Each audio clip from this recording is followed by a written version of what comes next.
Good evening, fight fans, and welcome to Team Combat League TV, and welcome to the beautiful Royale in downtown Boston, Massachusetts. You are watching Season 2, Week 5 of Team Combat League Boxing.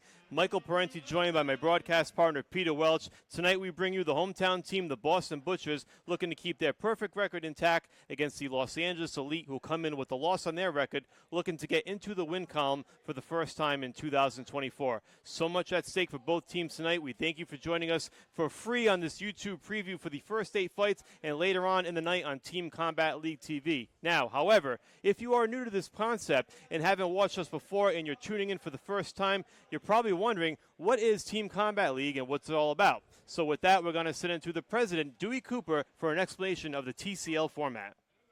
Team Combat League is a new, exciting professional boxing team sport.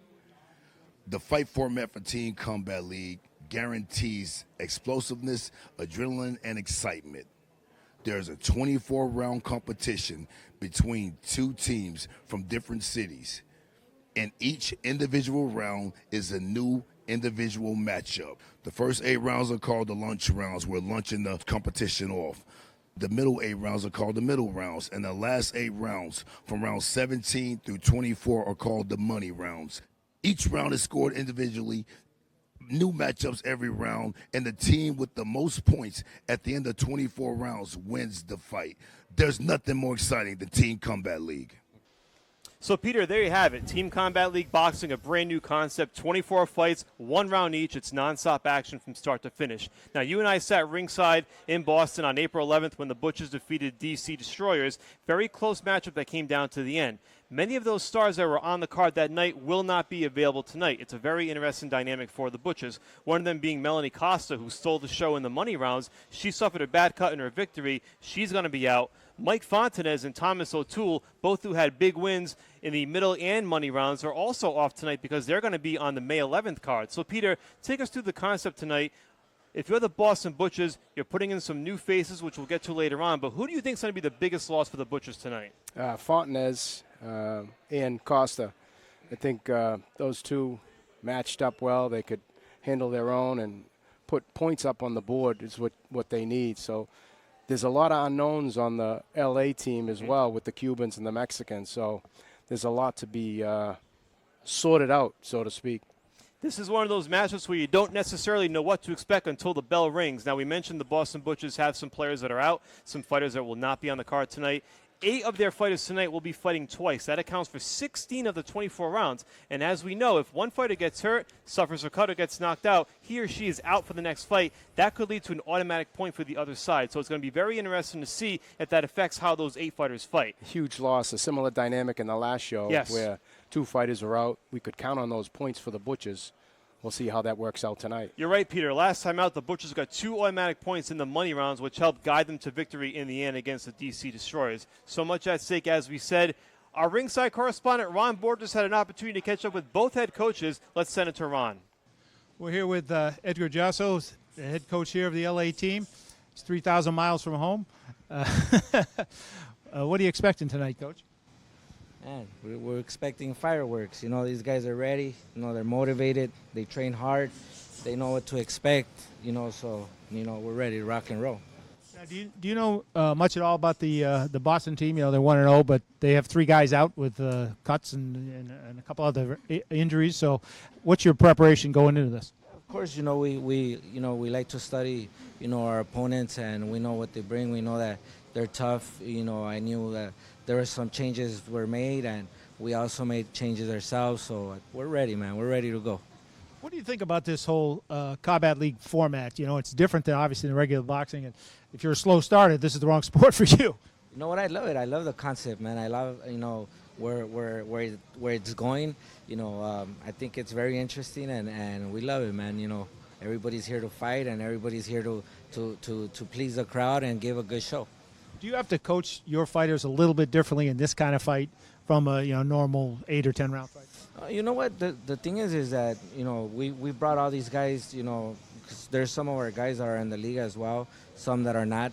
But we train them just the same as we were training for 10 rounds. The only difference is that they know they got to go from there's no warm-up rounds right here. You know, it's let's go to fight right away. You know, be smart. You know, don't get caught out there, but you know, there's no difference. I guess it's fair to say LA's here to fight, right? That's right. We're here to fight and make a statement. We're here with Mark Gargaro, the undefeated coach of the Boston Butchers. You're going into a tough match tonight. It looks like 3 of your fighters are out that you normally would use. How's that changed kind of your preparation for this? It doesn't change. It's part of this sport. This new kind of concept is we have to be able to, anybody that pops out, we got to have someone fill their place. It's got to be fluid like that. We got to have a good, strong backup reserve squad that's going to jump in just in case, because anything happens in boxing, it's with 24 fights, you know something's going to happen. You got to be prepared. Well, in your first show against DC, you had an early lead, pretty big lead early. It looked like things were well in hand. Next thing you know, you look up and the score's tied, and you're going into those final 8 fights. What did you learn from that first experience in terms of setting up your lineup? Well, I think we came out really, really fast, and then there was a little bit of a crash, and I think that's where we kind of got a little bit ahead of ourselves, and we didn't know where we were as far as that whole second set. We needed to make that change, and pick it up. I expect this fight to be pretty much neck and neck with this one, so I think we learned that we need to. Every round is the fight. That's the hard part. Now, LA seems to be kind of a bit of a mystery team. They had a couple guys from Cuba, some Mexican guys that we don't really know a lot about. How much do you really know about their team, and how have you been able to prepare for them? We did a good background on as much as we could. Obviously, some things we'll switch up with the last second changes, but they have a solid team. They have a real solid team. They have good fighters top to bottom. I expect every match to be very competitive. Well, undefeated Mark Gargaro, 1-0. He's looking to win it for Boston. Thank you. Thanks, Ron, for the insight. Now, you heard from both coaches, Peter. One of the big additions tonight, we talked about some of the losses for the Butchers and some of the new faces that will be here for Boston tonight. But last time out, the LA Elite lost a very close matchup to the Philadelphia Smoke, who are 3-0 right now in 2024. And one of the big differences in that match was a heavyweight bout. Their heavyweight got knocked out. That's an automatic 10-7, and that accounted for the difference in the scoring. Now, tonight, the Elite get a big key player in Belgium heavyweight Michael Periton, who is 8-0 as a pro. He was unable to make it the first time around because of travel issues, but now he's here, and that may give the Elite an edge in that division where the Butchers actually struggled last time out. Well, they do have Hightower, the Boston Butchers does, and we'll expect Hightower to put up a great fight and test the guy from Belgium.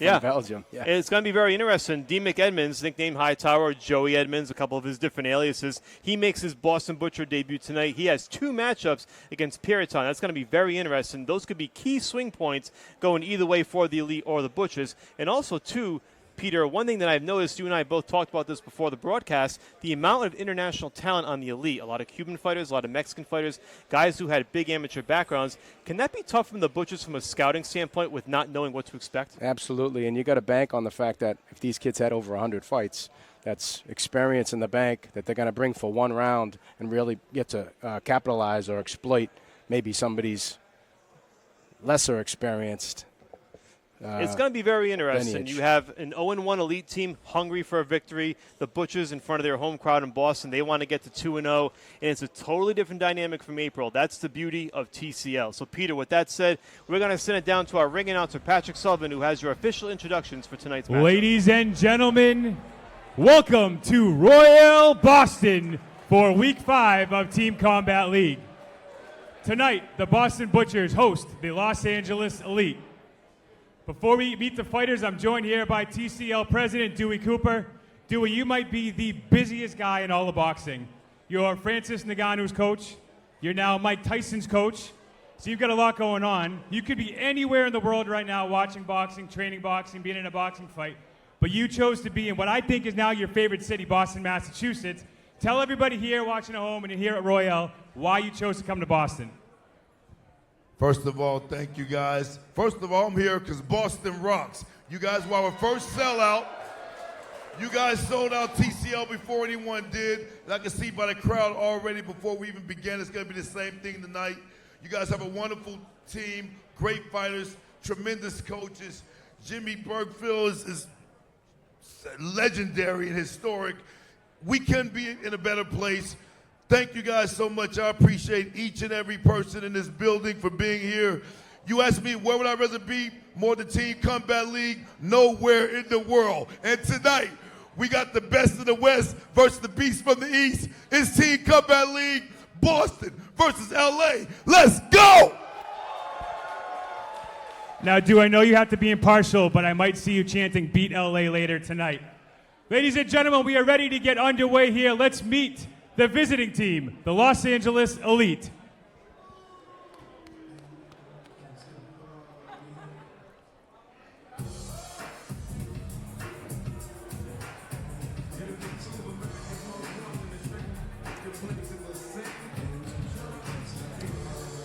Welcome the Los Angeles Elite with the head coach, Manny Robles.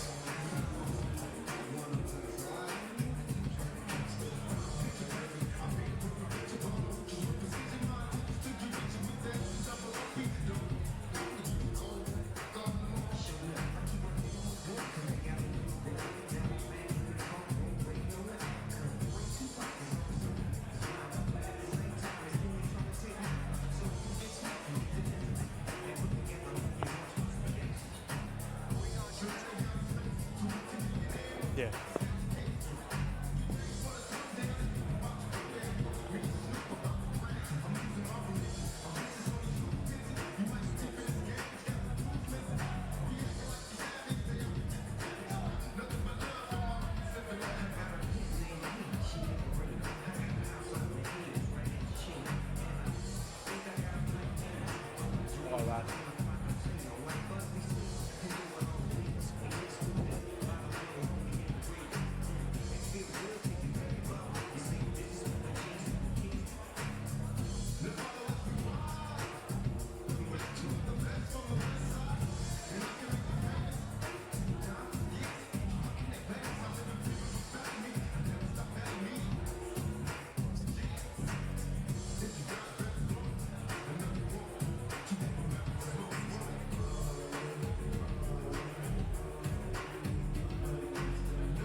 Ladies and gentlemen, Boston, Massachusetts. Now let's welcome the home team, your Boston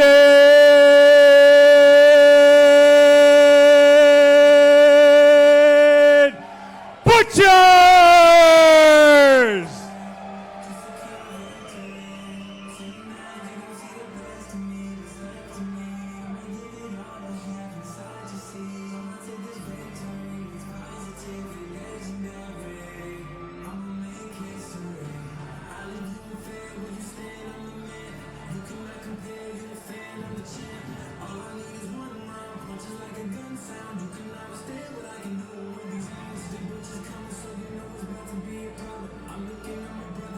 Leading the Butchers to the ring, head coach Mark Gargaro.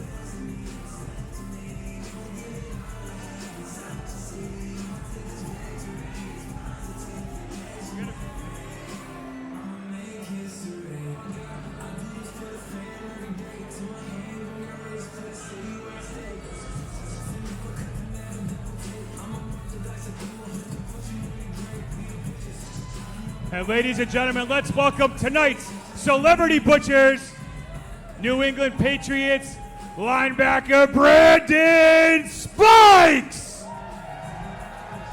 and 5-time Super Bowl champion, Pepper Johnson. Ladies and gentlemen, your Boston Butchers!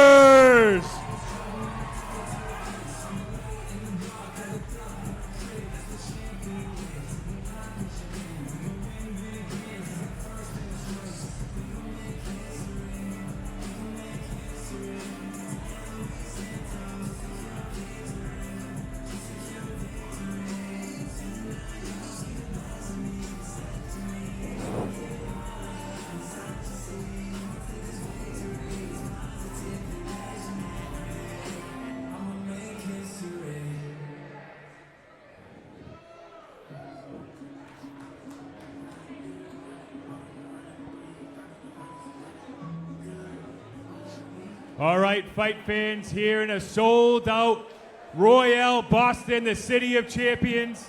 And for everybody watching at home on Brawl Pass, we ask you all now to please rise and remove your hats for the playing of the national anthem by 15-year-old saxophone sensation Eddie Bishop.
Ladies and gentlemen, Eddie Bishop. Good job, Eddie.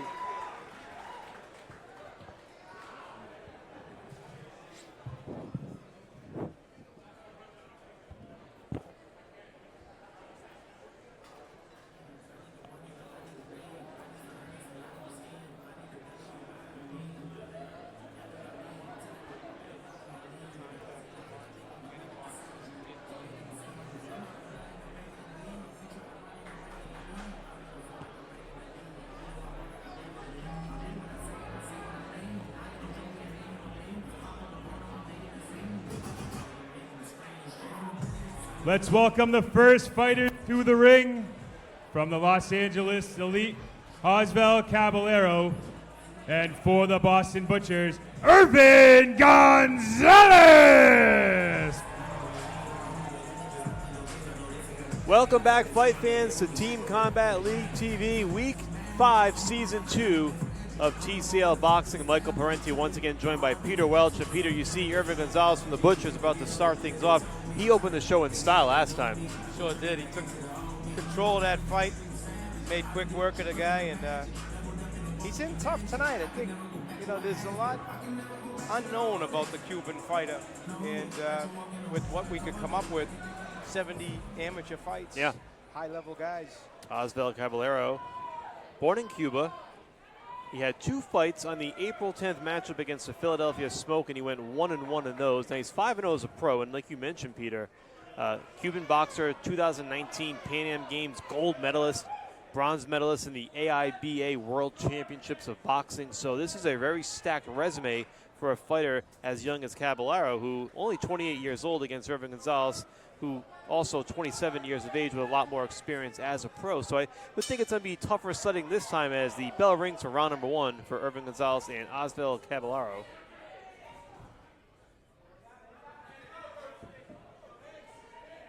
Gonzalez, the Worcester, Mass native. He went 1-0 in that only fight last time on April 11th. Big knockout victory within 40 seconds of the fight. Wow, was that quick, huh?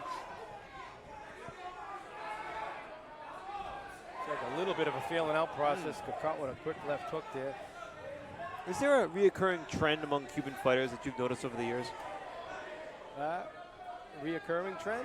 Something that most Cuban fighters have in common coming from that neck of the woods? I think they got a little bit of a lean back style maybe. Some like to switch up, like to see that, play that international style that they can get from the amateurs, switching stances. I think you're right, Peter. More feeling out for Gonzalez this time, certainly, than the matchup in April or early April. He's applying the pressure, but he's leaning back. He's staying, pretty guarded.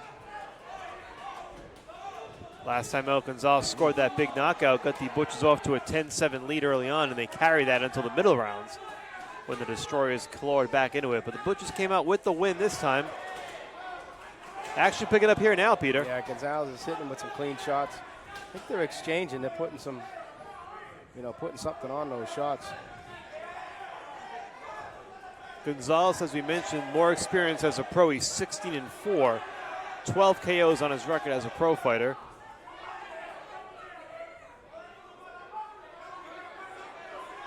.90 seconds to go in this opening round. 1 of 24 tonight. Plenty of action. They're both trying to make a statement. Those hard shots. And you and I talk so much about those closing 90 seconds or closing 40 seconds that could steal around. That's still up for grabs here. Right. I think Caballero's hitting Gonzalez with the cleaner shots. Starting in at the body. It's nice to see a smaller guy who's starting in the body with the taller, rangier guy and work his way up. This seems to be an effective strategy for most guys that were running up against it with guys with the height advantage. No, that's a good point. Gonzalez has a 3-inch height advantage on Caballero, who's only 5'6".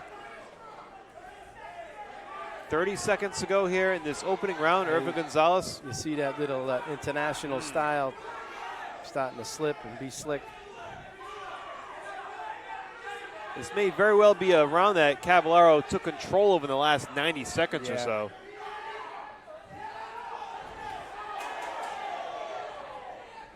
Gonzalez trying to finish with a bang. 10 seconds to go. Got to close it out, Gonzalez, if he wants to make some. Couple of nice lefts and rights there by Caballero to close it out. I like how Caballero put the pressure on. He was always making a miss and countering. So he's like a pressure counterpuncher. So as we wait the score for round number 1, our next two combatants coming to the ring, Lizette Lopez and Let's Leisha welcome Pike. the next fighters to the ring in the female featherweight division from Los Angeles, Lizette Lopez. And from the Boston Butchers, Leash Pike. Pike is one of the newest additions to the Boston That roster. first round was scored 10-9 in favor of Los Angeles. So a quick 10-9 for LA as we expected. Caballero getting the decision over Gonzalez, and now we have Leash Pike and Lizette Lopez. I didn't get to see Pike. I spent some time over the gym watching the fighters train, and I missed Pike. But she looks like she's coming out gunning. She's not leaving anything behind. She knows she's got one round. She's putting the pressure on, maybe trying to steal it by mugging her opponent. Pike, 35 years of age, does have 4 pro fights fighting out of Salisbury Beach, Massachusetts. She's theoretically the replacement for Melanie Costa against Lizette Lopez. Lopez fought last season for LA. She's 9-7 lifetime in TCL. So more of a 50-50. Yeah. Worth noting, though, that Lopez lost both of her fights against the Philadelphia Smoke on April 10th, so she's looking to get a W. Much more intense action here in this one, Peter.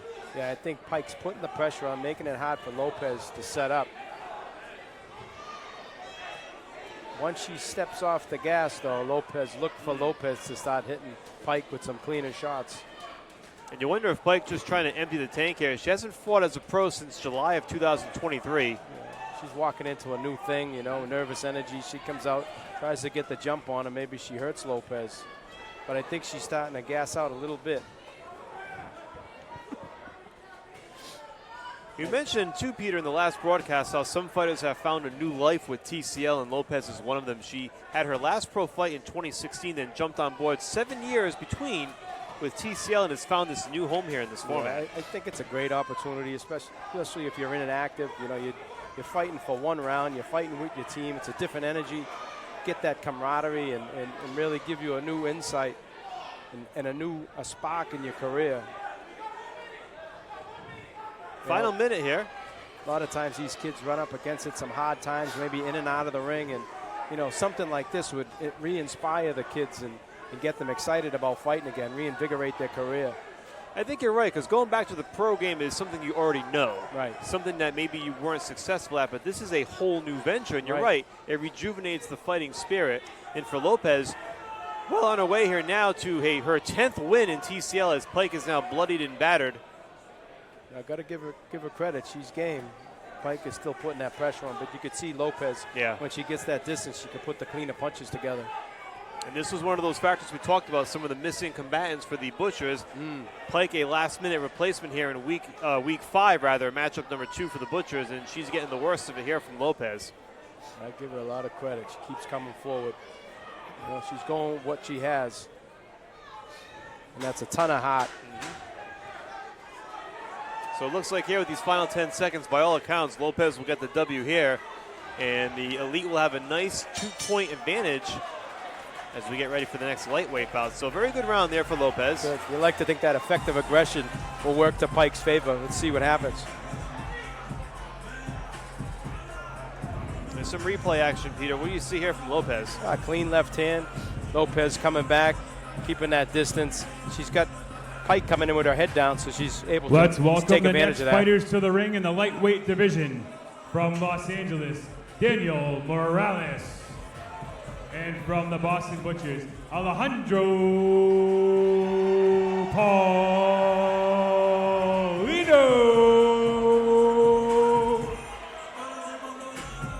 That last round was scored 10-9 in favor of Los Angeles. The current score is 20-18. So no surprise there, 2018 now in favor of the Los Angeles Elite.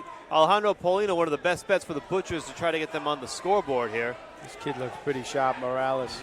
Lefty stance. Yeah, no slouches. Morales, 5'8", southpaw from California, just 20 years old. And he went 1-1 in his TCL debut April 10th against Philadelphia, but 7-0 as a pro. Again, one of those relative unknown fighters, debuted at 17 years old as a pro, so he is very young in the game. So is Paulino, who's only 25. This is a very good matchup here, Peter. Maybe getting it started out in Tijuana, huh? He sure did. Yeah. He split some time between Mexico and California as a pro, so you know how that part of the game works.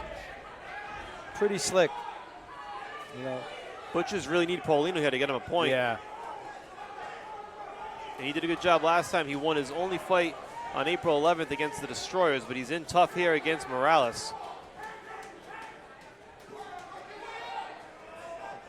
I'd like to see him get some distance, set those shots up. You think Paulino is limiting himself by being too close to Morales? Yeah, I think he's choking up too much. He's smothering his punches. He'll get some distance, maybe drop into the body a little bit and come up top.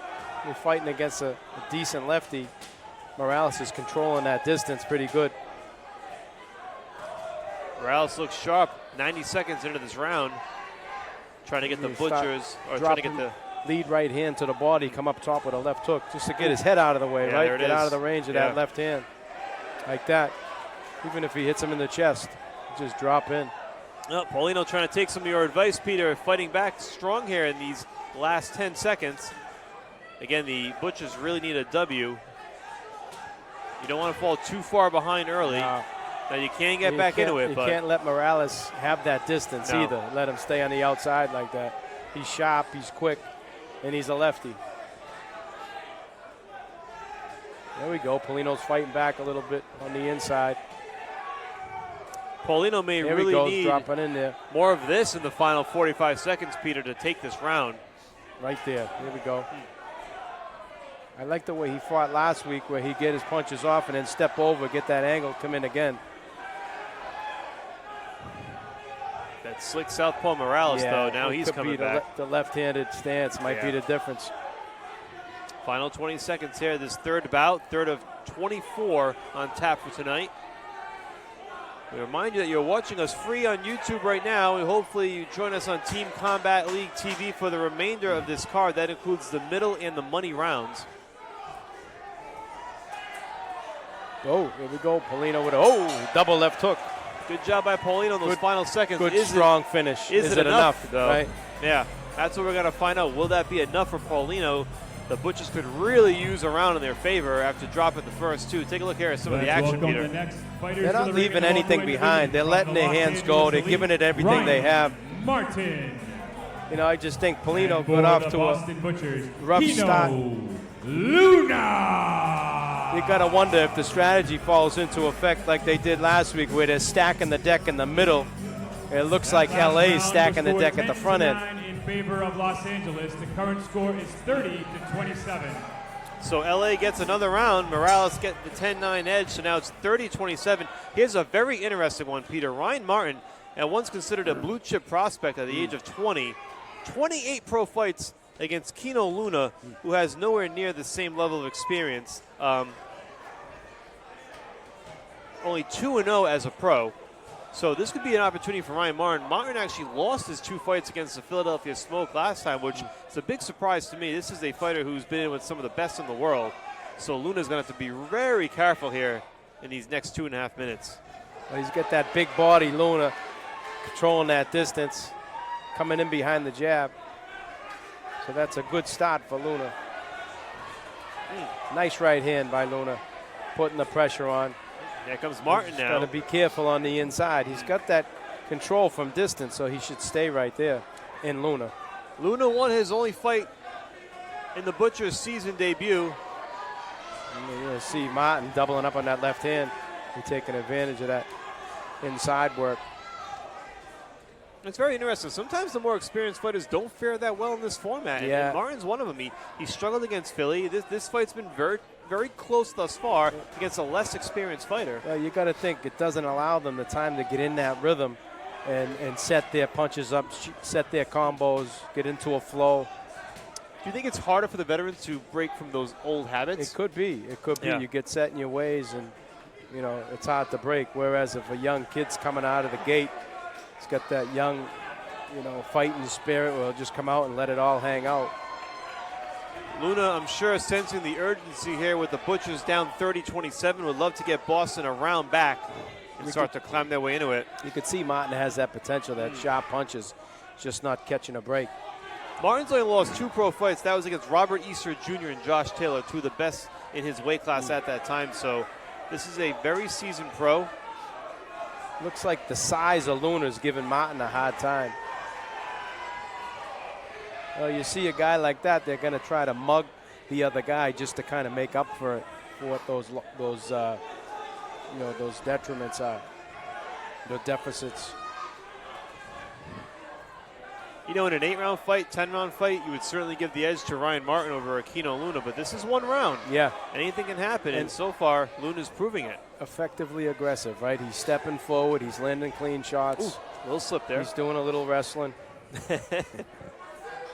Final 20 seconds. I think this is slightly an edge of Luna here if I'm scoring it from our broadcast booth. I don't think the audience liked the referee's stoppage there. This is where Martin could catch Luna. Right there. There's the bell for fight number 4. That was a good fight, and I think a good win for the Butchers. I think so too, and that could be a big momentum booster for the Butchers, for Luna to go in there against a pro like Martin and get the W.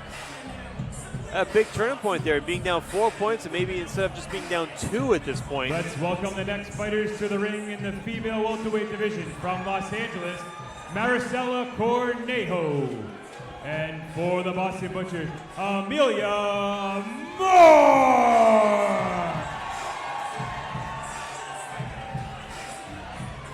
Fans, that last round was scored 10-9 in favor of Boston. There it is. Luna gets the big The current W. score is 39-37, Los Angeles. So now it's just 39-37. A big, big swing for the Butchers, and now it's Amelia Moore, who was sensational in her debut last time, Peter. Yeah, she's really sharp, a lot of experience, and we'll see. She's got a bigger. Yeah. And Conejo, we say Conejo. Cornejo's 18-6 as a pro, by the way. Just fought in February, much bigger. Just fought 13-0 Clarissa Shields, who is considered arguably the greatest women's fighter of all time, and went the distance with Shields. So that says a lot about Cornejo's pedigree. But again, this is 1 round. It's not 8. It's not 10. You see how much slicker Moore is. She's sliding in there, and she's hitting Conejo with the cleaner shots. Now, despite that difference in experience, Moore is only 3 years younger than Cornejo. She's 34 years old, a bit of a late bloomer in the ring. But again, we saw her last time out, and she was tremendous. Great defense in Moore. She's putting the pressure on. She's picking the shots off. Steady coming forward, showing that ring command.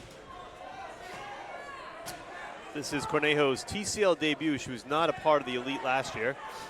Again, was busy on that World Tour circuit fighting for world championships against Clarissa Shields. This is a totally different dynamic, as we pointed out. Yeah, Conejo's dangerous. She's looking to hit her with those big shots. But I think Moore is slick enough. She's staying out of range, and she's making her miss. This could be, again, what the Butchers need. Try to claw back into this slowly.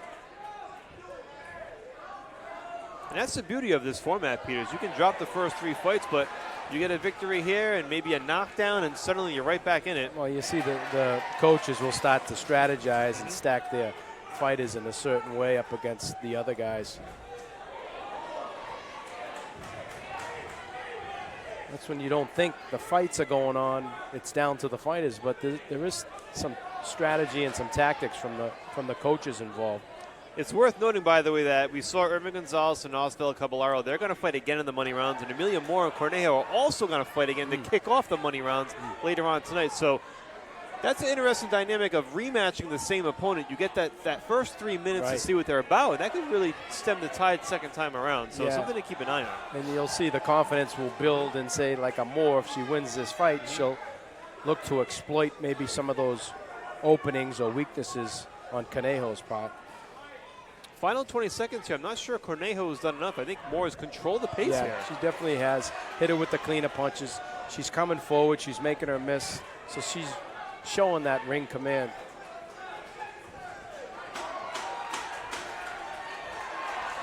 Final bell about to ring. Let it all hang out. Yeah, Moore trying to close it out in style.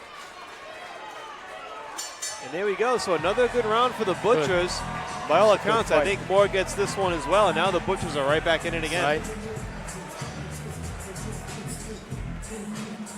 Some of the replay action here. What did you see from Moore in this see round, those Peter? feints. She's setting the Next feints in up. the ring in the She's middleweight making division Conejo from Los throw those Angeles shots. She's Police, making her miss and making her pay. Esponda. And for your Boston Butchers, Rashidi Ellis.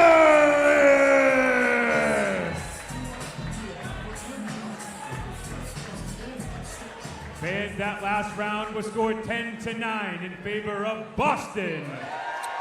The current score is 48-47, Los Angeles. So Boston claws to within a point with back-to-back wins. And here's one to watch, Peter. Rashidi Ellis, Alex Esponda, the Cuban southpaw, relative unknown fighter, just 4-0 as a pro against the dangerous Rashidi Ellis. Both are undefeated this year in TCL. This is one to keep an eye on. Yeah, I don't like the unknown guys.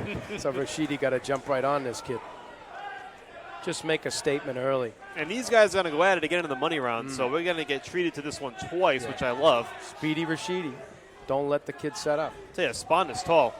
Wasn't expecting that very coming tall. in. And he's a lefty. Are any of these guys righties? The elite have, as we mentioned, a lot of speedy international talent, a lot of southpaws. But, hey, Speedy Ellis is also speedy, hence the name. So you're seeing some great action here thus far. As you remember, Ellis closed it out last time with a big, big round. The Esponda's charging hard now. He's going at it. He could eat it, Esponda. Rashidi will catch him on the way in if he wants to mix it up like that. This is round 6 of the launch rounds. Again, if you're joining us on YouTube, we want you to get online, purchase that Brawl Pass at Team Combat League TV, and join us for the rest of the night. There you go. Woo. Nice left hook, caught him off balance. Might have hurt Espana with that.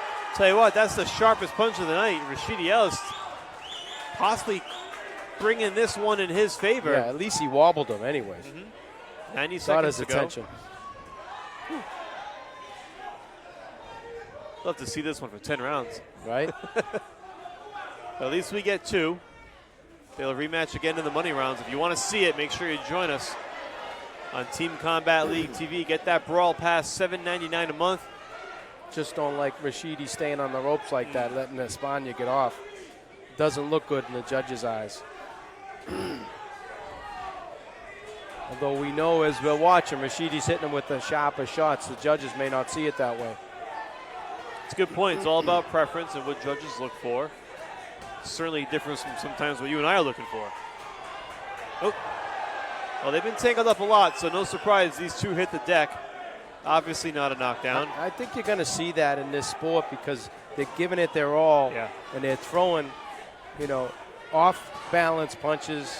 They're rushing, throwing everything on yeah. it. They're desperate. They got one round to make it happen.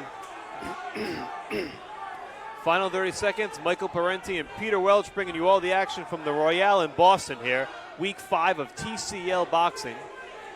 Right now, the Elite have a slim edge over the Boston Butchers. That could change. This could very well be even after this one if you have this in favor of Ellis, which I do by a slim margin. What you get is a stack of last round. What do you do? You're going to call it an 8 count, 10 count, 8 count. There's the bell. Not sure what happened there in the closing seconds, but a very entertaining round between Rashidi Ellis and Alex Oh, the Esponda. mouthpiece. The mouthpiece The came out, I mouthpiece think. came out. Yeah. How'd you have that one, Peter? It was too close to call. I like Rashidi.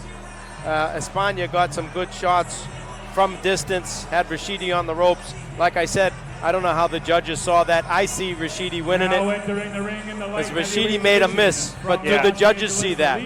Do they see that? Cardinal. And for the Boston Butchers, Stephen Sumter.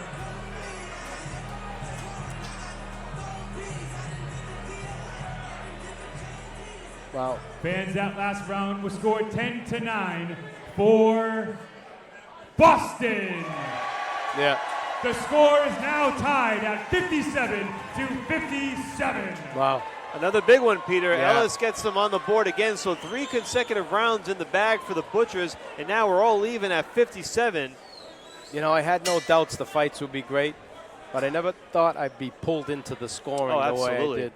It's on the edge of your seat every time seeing how that's scored and the momentum swing you could give. If LA took that round, it's a 2-point lead. Instead, we're tied, and now a lot rests on this Javon Cardinal-Stephen Sumter fight.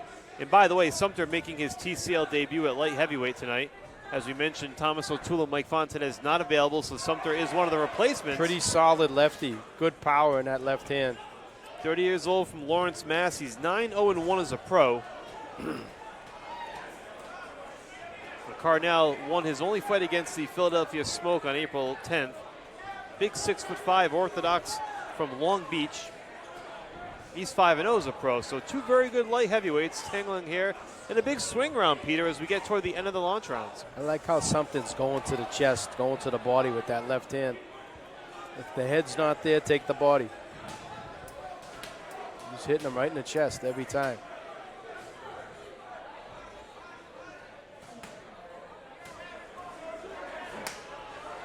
All right, so he'll find it, and you'll see that right hook coming up once he gets that distance down.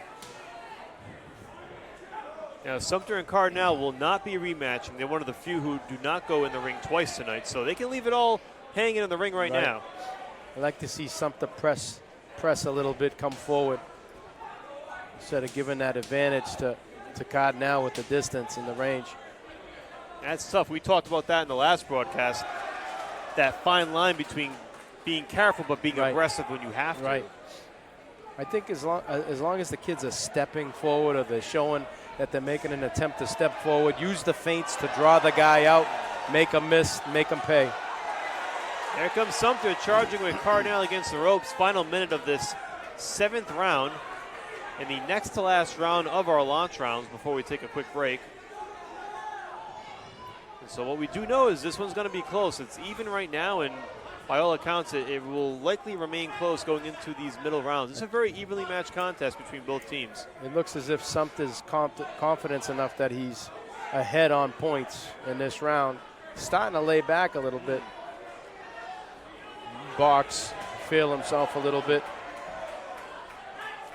Sumter trying to go to the body against the taller Cardinal. It's almost as if Sumter thinks Cardinal can't hurt him. So he's messing around a little bit, getting loose, relaxed. Cardinal's an accomplished track athlete at West Virginia University, but down he goes. Can't run from that one.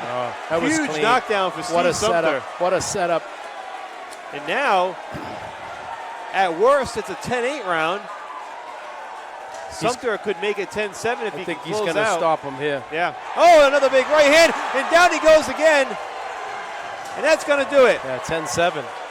And just as we said, Steven Sumter in his TCL debut, Wow. with 2 big knockdowns in the closing seconds, he scores the first knockout of the night. A huge boost in scoring for Boston, which now will take a 3-point lead. That was impressive, Mike. He really set that up. Ooh. He jumped on him. He saw something when he was moving around. He saw that he had the distance down pat, and he could land that left hand. The left hand scored the first knockdown, then it was the big right hand to close it out, and there wasn't much time left in that round, so that's a big, big knockout. Goes from 10-8 to 10-7, and now Sumter makes it 4 in a row for Boston. Wow. Now gives the Butchers a 3-point edge. Quite impressive. You could see how he got loose and relaxed. He was setting that up. From the Los Angeles Elite, Michael Perrotin. And from the Boston Butchers, Demick Hightower Edmonds. Now, Peter, this is the one that we talked about in the pre-show. 10-7 in favor of Boston. Michael The Perrotin Butchers from have Belgium. now taken the lead, 67-64. This is one to keep an eye on. This is possibly where Los Angeles could get right back in this. Perrotin's a very prized Belgian prospect against Demick Edmonds, who's making his TCL debut tonight. Both fighters making their TCL debuts. Perrotin was unable to fight the first time out against the Philadelphia Smoke due to some travel issues, just trying to get overseas from Belgium, but now he's here, and he is considered to be an X factor for the Elite. We'll see right now, at least for the first time around. They're going to rematch again in those money rounds. I think Hightower feels the energy, feels that momentum of the Boston Butchers just from that last fight, and he's going to shine here. And that's a real thing in this format, Peter. It really is. It really is. If he can keep his chin tucked, keep punching, control that distance, and stay sharp with those punches, he'll be all right. Edmonds is 9-0 as a pro, fighting out of Worcester, Mass. 6'2", 29-year-old heavyweight. Pretty sharp kid. School teacher. Hard-working kid. Seen him in the gym putting in the work. And Michael Perrotin from Belgium, signed by Lou DiBella, coming out of the amateur ranks. Started boxing when he was 17 years old. And he was what the Elite considered the missing piece against Philly in their first matchup.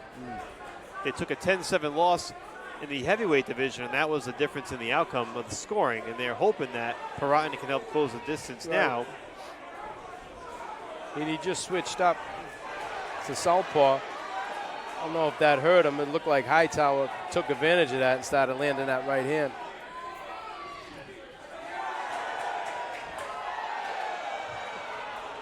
Yeah. There goes big the shots mouthpiece here. of Hightower.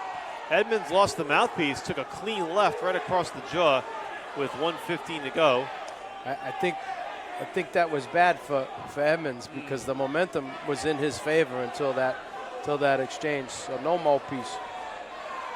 They were having some fun there until he caught one to the jaw from Perrotin. And now you see Perrotin kind of loosening up a bit. Yeah. This is the last fight of the launch round, so Perrotin trying to get the Elite back in it, but here comes Edmonds rather. They just caught him with that left hook solid. Might have buzzed him with that. He's dancing away. A lot He of could time just to keep the pressure on him. Yeah, and he can take this round here in these final 40 seconds if he paces himself accordingly. Pressure, pressure, pressure. There we go. He caught him with that left hand. The Butchers have won the last 4 rounds, including that 10-7 by Sumter, and now they suddenly have a 67-64 lead. And what a momentum boost it would be if Edmonds can take this one as well going into the middle rounds. Nice. Keep that pressure on. Close that distance. 10 seconds. Big finish. It looks like Edmonds could steal this one here. Yeah. And I think that last minute really made the difference. And there's the bell. So very interesting end here for this 8th and final round of the launch rounds. And we're going to see those guys again at the We end, are. right? We're going to see him a second time, and I'll tell you, if it's anything like the first time, it's going to be great. Take a look at these replays here, Yeah, Peter. that's good. Nice right hand counter. Left hook back at him. That's where that mouthpiece came out. But it seemed like from that moment forward, Edmonds actually took control of the round. Hightower. That was the highlight for, for the young guy from LA. But after that, it was all Hightower. Fight fans, that round was scored 10-9 for Boston! Yep. Your current score after the first agree. 8 rounds, the launch round. Boston 77, Los Angeles 73. Wow, I'll tell you what. So after the first 3 rounds tonight, it was 30-27 Los Angeles. And all of a sudden now it's 77-73 in favor of the Butchers, Peter, who took the last 5 rounds, including what the turning point was, the Steven Sumter, Javon Cardinal fight, which really made a big difference. And that's what's given Boston this 4-point edge. And this is very much like the last matchup against the DC Destroyers. Boston had a big lead, and they kind of had a little bit of a lull in the middle round, so I'm sure it's something that they're going to look forward to going into these next 8. Curious to see how they set it up, stack their fighters up on the LA side. Once again, Michael Parenti joined by Peter Welch, bringing you all the action. Let's take a look back at some of the early on action here. This was Amelia Moore. Once again, very sharp. You saw Alejandro Paulino. Now, he took the loss against Daniel Morales, but it was a good fight for him. Things really turned around in fight number 4, round number 4, that Keno Luna Ryan Martin fight. That was a big, I think, momentum boost. Yeah, Luna was a good fight. There's more there. Yeah, this was a good matchup. Rashidi Ellis. Rashidi Ellis right in the middle of that Butcher's comeback. Took a big 10-9 victory over Alex Esponda. They're going to meet again down the road here. This is a good right hand there. Remember Knocked the one. mouthpiece out. Esponda doing a little bit of trash talking. And here we go with Steven Sumter and Javon Cardinal, the biggest so far knockout of the night thus far. Sumter really impressed me, the way he put it on him like that. Set him up, got loose, got relaxed. He saw something and took advantage of it right here with that left hand. Well, and as you know, Peter, it's not as easy against those taller fighters to go in there not only to win the round, but to score the knockout and get 2 late knockdowns to force the official to wave it off. That was a big 10-7 round for the Butchers, who now have that 77-73 edge. So momentum's all in Boston's favor at this point. They've won 5 in a row. We take that little break between the launch rounds and the middle rounds, and we want to remind everybody, if you're watching us for free on YouTube or if you're watching us on TeamCombatLeague.tv, please stay with us. Purchase your Brawl Pass, $7.99 for the entire month to get all the content you want, and then you can stay with us for both the middle and the money round. So it's going to be real hectic down the stretch. We're looking forward to the next 8. We want to make sure everybody stays with us. You know, just like we talked about, these young kids in the sport reviving their career, getting a new inspiration, new motivation to pursue their love for the sport. The fans as well. The fans are getting something fresh, new, and something that they can really look forward to. I think you're right, Peter. It has definitely revived some careers in boxing for some fighters who've been inactive for a while, and maybe they were bogged down by the politics of the sport and all the things that go on behind the scenes. But this is such a totally different concept that's really given new life to the sport. And I think fans who maybe don't always have the patience to sit through 8 and 10 round fights and be up till 12:45 a.m. waiting for that main event to start. Exactly. You get fast-paced action, one right after the other. I think it's great for the modern-day fan. If you had to put a blueprint together of a 10-round fight or a 12-round fight, you'd want every round to be action-packed, and that's what you get with these guys coming out to fight for one round, giving it everything they have, laying it all on the line. And, you know, they're taking it to Ron. Ron Borges is with us ringside with Steven Sumter, who had that big win in the Lontrons. Let's send it down to Ron Borges.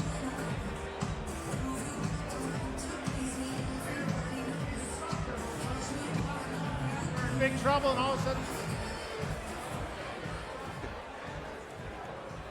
we're here with Steven Sumter. He brought his Boston team back. They were trailing badly early, and then bang, big knockout. Were you starting to feel the pressure a little bit because your team had been slipping by?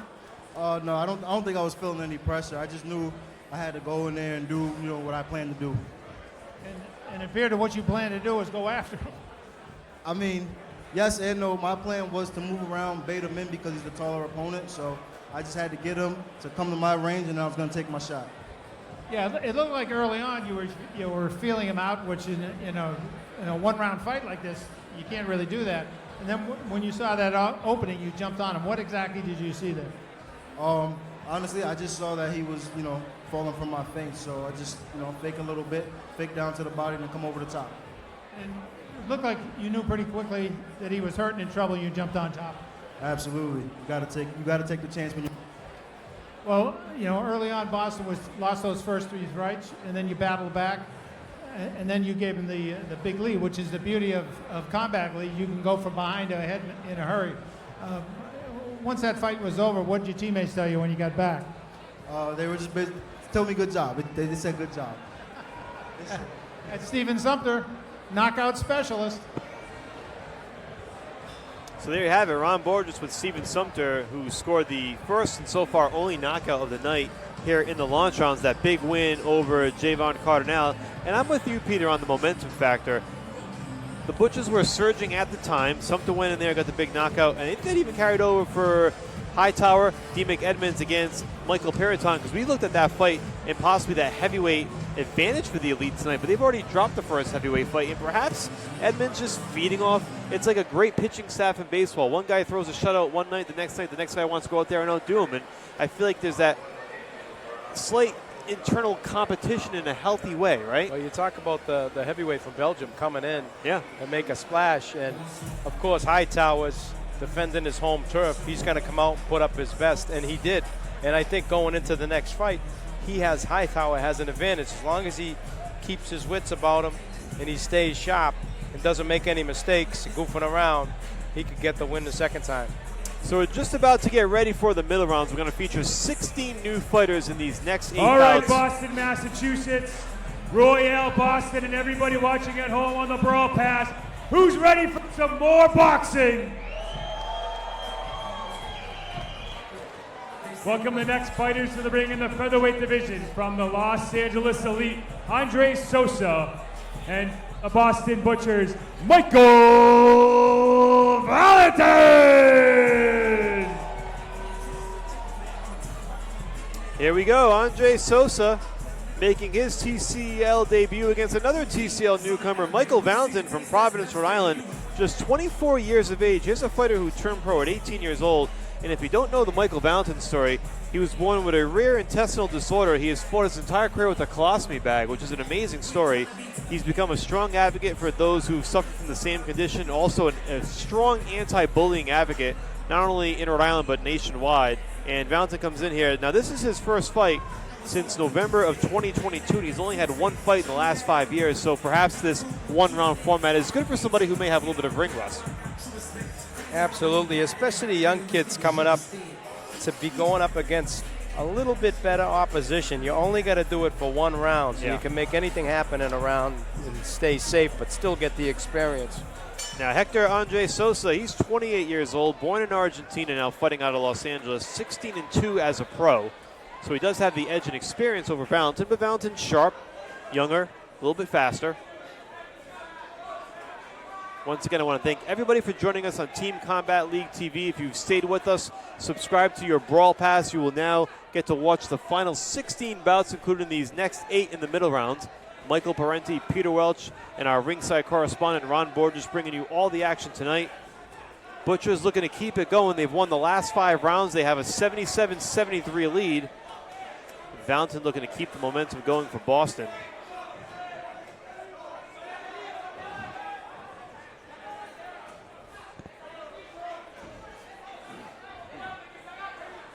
It's like Sosa got his head low, Sosa does, and Valentin's looking to take advantage, catching him with those uppercuts on the way in. This is only Sosa's second pro fight on U.S. soil, believe it or not. He's fought most of his career in his home country of Argentina.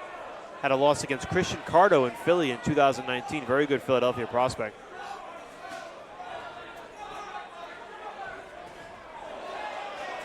This has been a little bit more of a feeling out round than we've seen in at least some of the recent rounds. Well, Valentin's pressing, and Sosa's trying to catch him on the way in. Trying to defend and then counterpunch. This concept really reminds me of just chopping down a tree one chop at a time, right? Yeah. Just keep chopping away, build that lead. Butchers are in a good spot here, up 77-73. But, Peter, you remember last time they had a big lead in those middle rounds, and it evaporated quickly. They did. And those 2 in the bank were good to have. Ooh. Sosa just ate one there. 1 minute to go. Bout number 9 and bout number 1 of the middle rounds.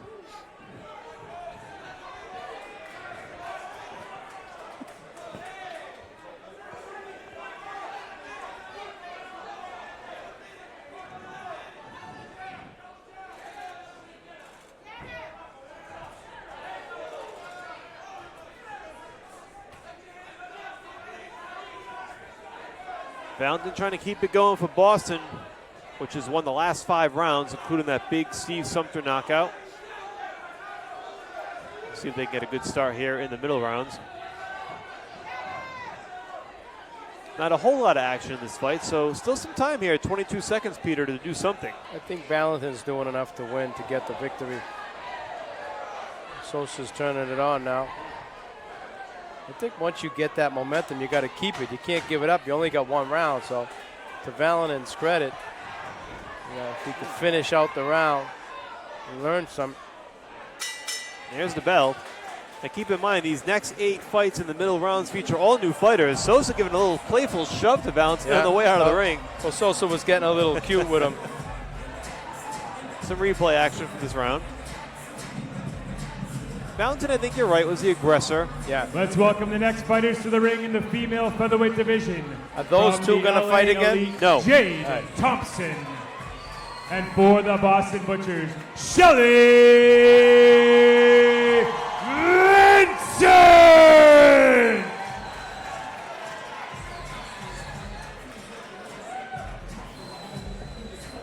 That last round was scored 10-9 in favor of Los Angeles.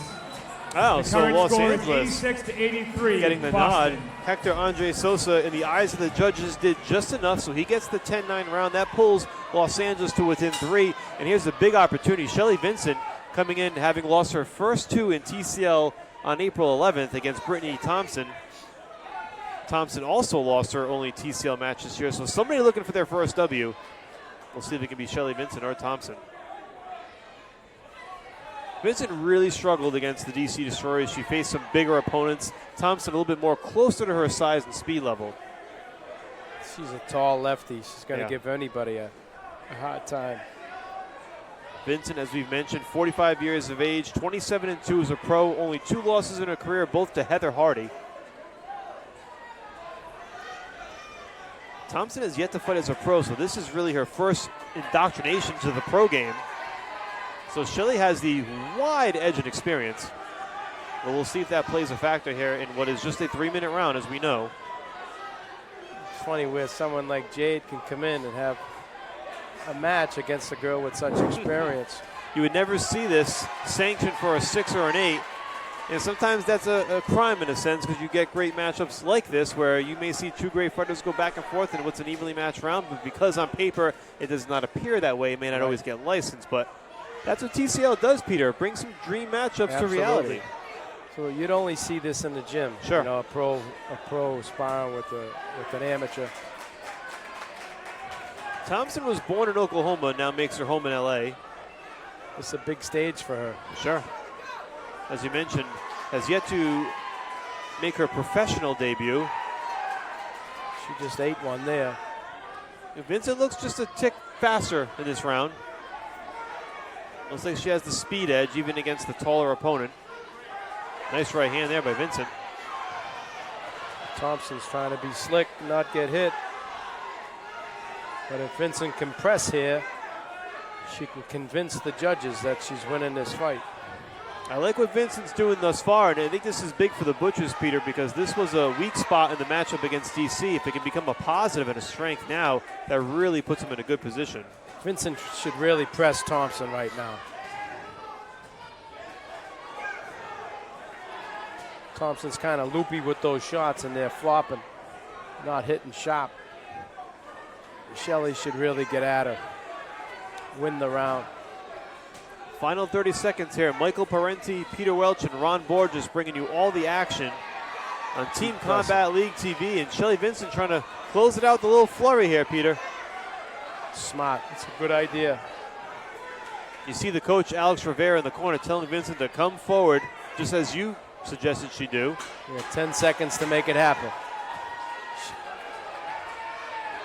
She could close it out here if she keeps punching. There's the bell. I would say that's the best Vincent's looked in this platform thus far. She did good. She was elusive, she was fast, and really in that last matchup against DC, she ate a lot of shots in both of her fights, so a much better showing this time. By all accounts, you would think she gets this round and gets Boston back in the win column. I thought she did enough to win, but Thompson turned it on in that last 10 seconds. What did the judges see? And for the Boston Butchers, Tevin Regis.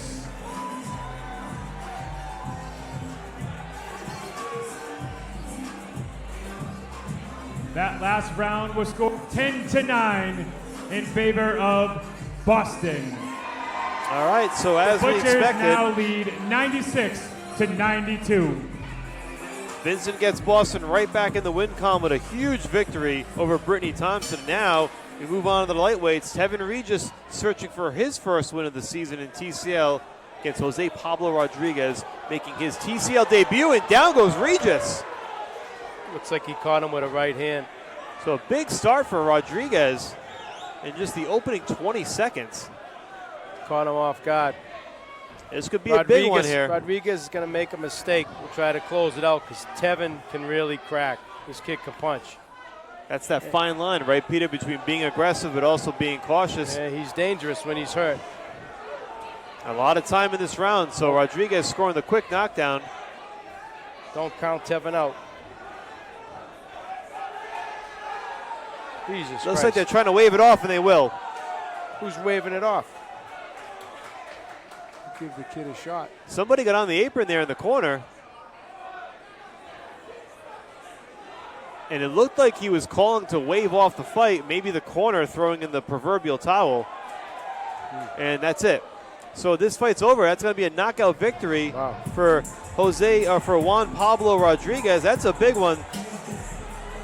The Elite trailing big now get a 10-7, and that puts them right back in it. Take a look at the action here, Peter. It looks like the coaches stopped it, huh? Yeah. It was that right hand. Yeah. Those early rights caught him off balance. It's unfortunate.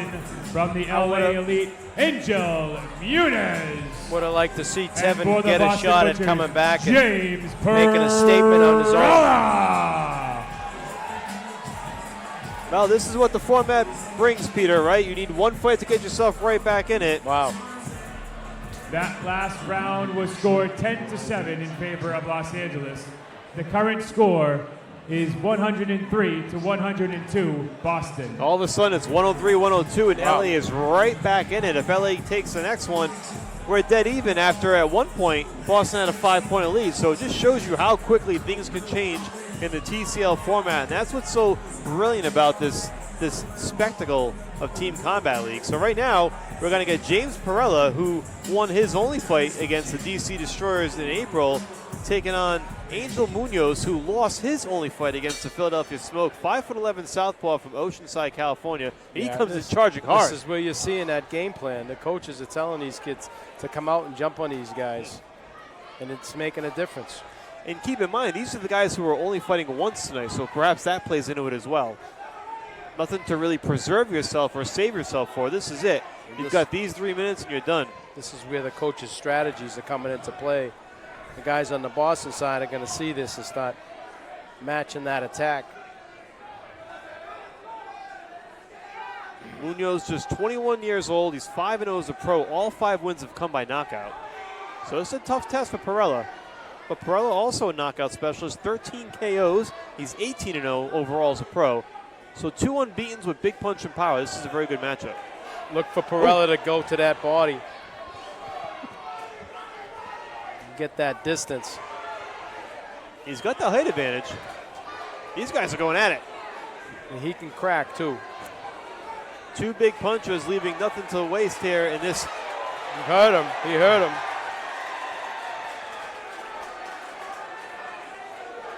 And Peter, this is another big one because either LA gets right back in it, ties or takes the lead, or Boston extends its lead. And we're at the halfway point of these middle rounds, and man, the action's been great. It's been back and forth. And this one's so far shaping up to be one of the best fights of the night. James is hunting for that body. He really wants that body shot.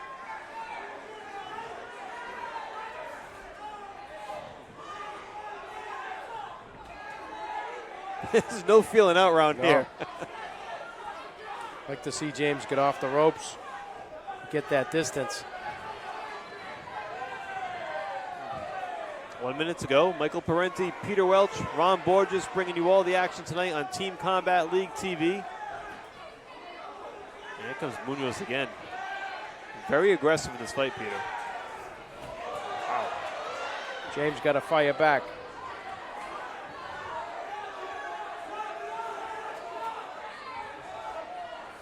He's looking to counterpunch. He's looking to get Munoz on the counterpunch.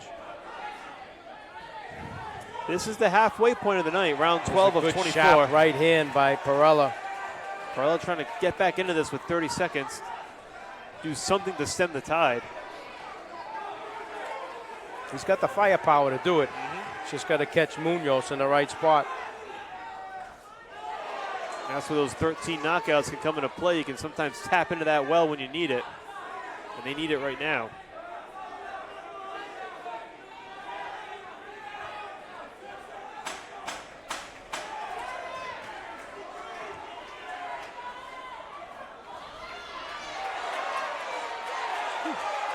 Great flurry by both fighters to close it out. Great finish. Great show of respect. That was one of the better fights. A lot of arcs, and every punch had a purpose behind it, Peter. It was sharp, going back and forth. Now, it's going to be very interesting to score. If Munoz gets this one, we're dead welcome even. the next fighters to the ring in the female welterweight division. From the See LA Perella Elite, Erica hitting him with that Barrios. right hand, setting up that body shot. And for the Boston Butchers, Stevie James Banging away. Coleman. Got a little bit of an elbow in there. It could get a little rough in there. They're getting into a little bit of dirty boxing while they're going at it. I could see where that can happen, like we talked about, the off balance. You're aggressive, you're rushing. That sometimes happens. That last round was scored 10-9 in favor of Los Angeles. The score is now tied at 112. See, Munoz edged him out. Yeah. Munoz gets the W, so. They fight again now. Yeah.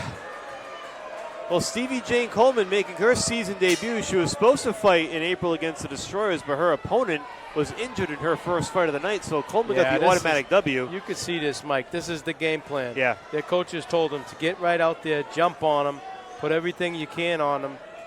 They wonder, Peter, too, if Los Angeles strategically plays its most aggressive fighters in these middle rounds for this purpose. Well, I not necessarily using the most aggressive fighters, but just an aggressive mentality for all their fighters to get right out and try to catch Boston off guard. Erica Annabella Farias, 39 years old. She's 27-8 as a pro, a ton of pro experience. She's fought Michaela Meyer, one of the all-time women's greats.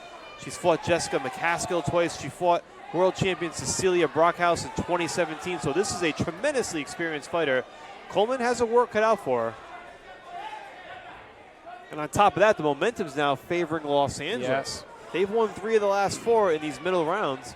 I like Stevie Jane's approach. She's stepping forward. She's being aggressive. We'd like to see her get in behind that jab so she can control the distance to set up those power shots.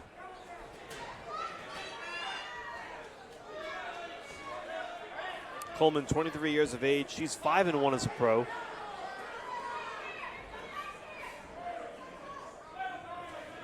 Oh, big left hand by Farias.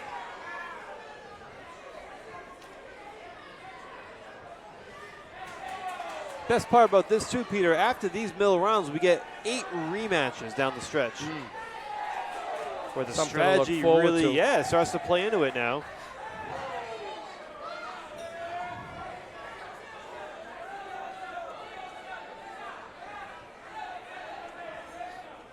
One minute to go between Stevie Jane Coleman and Erica Farias. Female welterweights, and this is a big one too here. Now it's dead even at 112.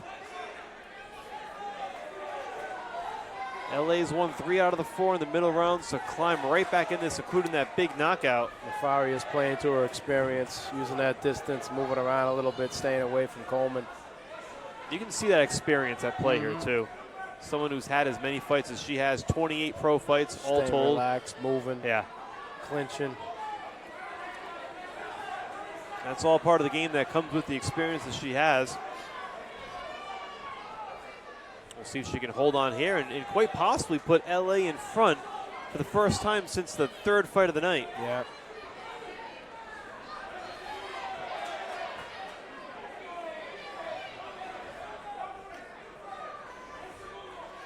There's Coleman pumping that jab out there.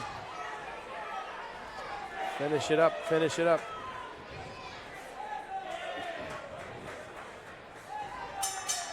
So there's the bell.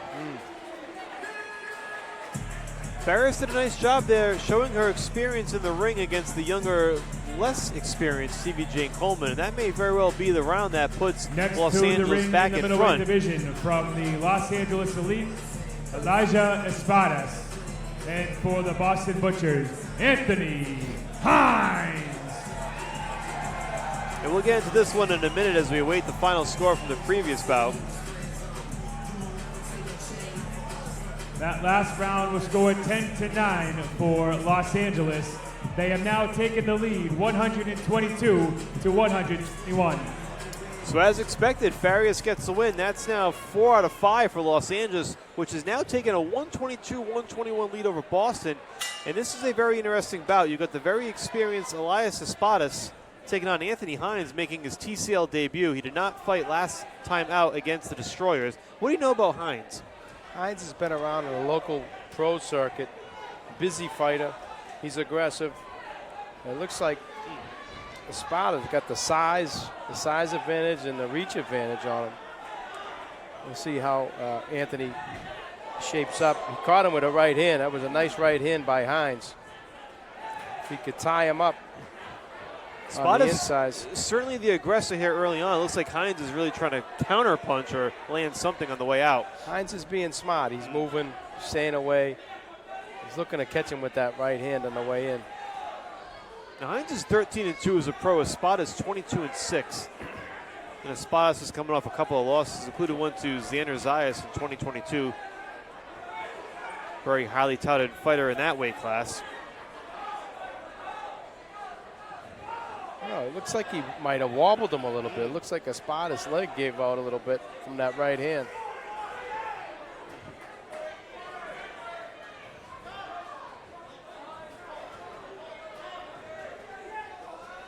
This would be a big one for the Butchers to get back as we get toward the end of the middle rounds, and you get Francis Hogan on deck next. Well, Hines is catching him with those shots. He's freezing Espadas up. If he could keep that up, I don't know if he realizes that every time he hits Espadas, he freezes up. 90 seconds to go. Oh, Hines slipped there. Espada trying to take advantage of that brief lapse by Hines. I think Espadas took the worst of that, but Hines slipped up. All right, never mind. Watching out for the headbutts.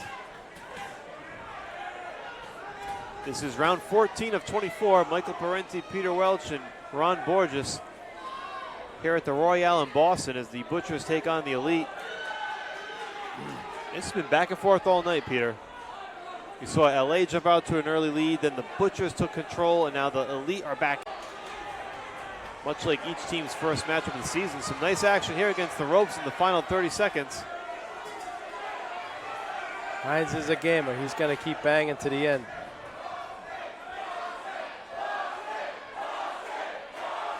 Crowd trying to get behind the hometown Butchers.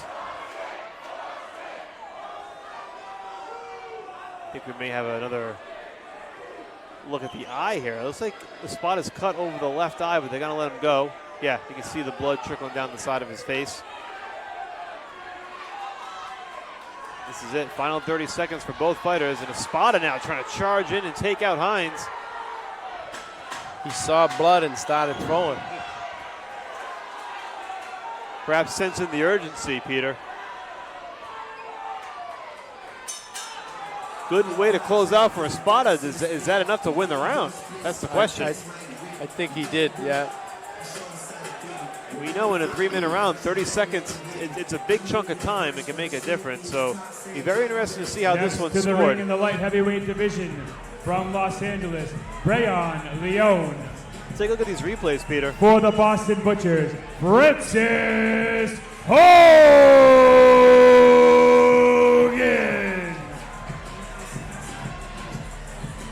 That's a spot toward the end, just letting it all out in the final 30 seconds.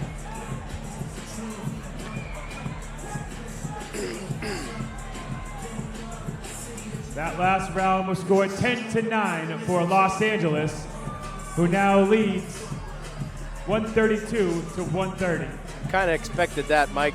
Espada certainly on paper was the favorite against Hines, and I think he really turned it on in the end to take it. So now, with that in the books, the Elite have a 132-130 edge as Francis Hogan takes on BRAWL Leon. Leon is undefeated this season in TCL combat at 2-0.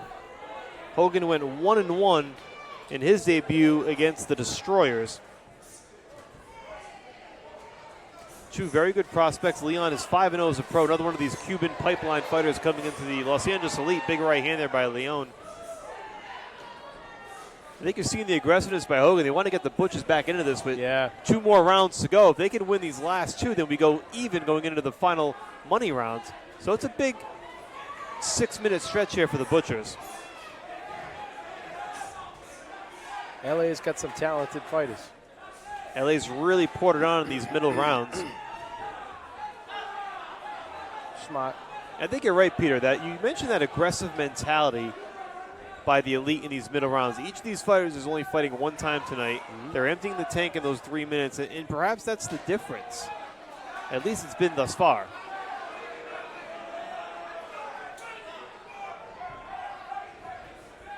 The action got a little chippy there, so referees calmly stepping in and slowing down the pace.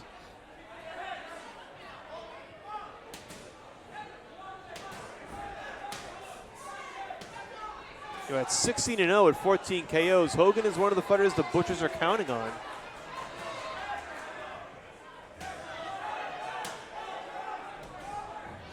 He's got his hands full against the 6-foot, 21-year-old Cuban. Yeah, he's a tall order, this kid. Yeah. He can crack. One of those guys that we don't know a lot about. That's what makes it dangerous. You know? You don't really know anything does. about these kids until you stand in front of them.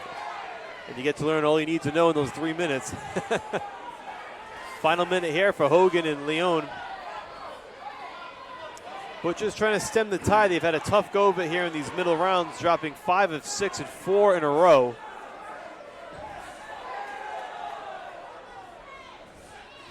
However, the good news for the Butchers is we get rematches from the launch rounds where they won 5 out of the 8. So that could play a factor. Right. Ooh, nice uppercut there by Leon.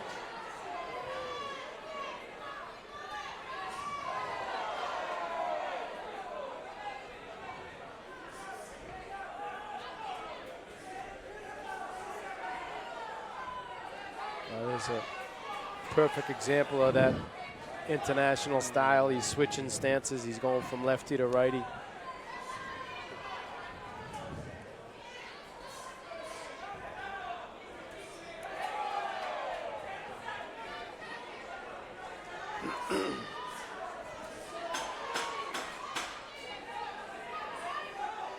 Final 10 seconds. We'll see who can close this one out in style. Another big round. LA trying to pad its lead. Boston trying to get back into it, and there is the final bell. How'd you see this one, Peter? It was a close fight. We'll see how the judges saw it. Very tough to call. I think Leon may have been a little too much for Hogan here as we take a look at some of the replays. Now entering the ring, the last round of the middle rounds. From the Los Angeles Elite, Luciano Sanchez. And for the Boston Butchers, Cassius Chaney.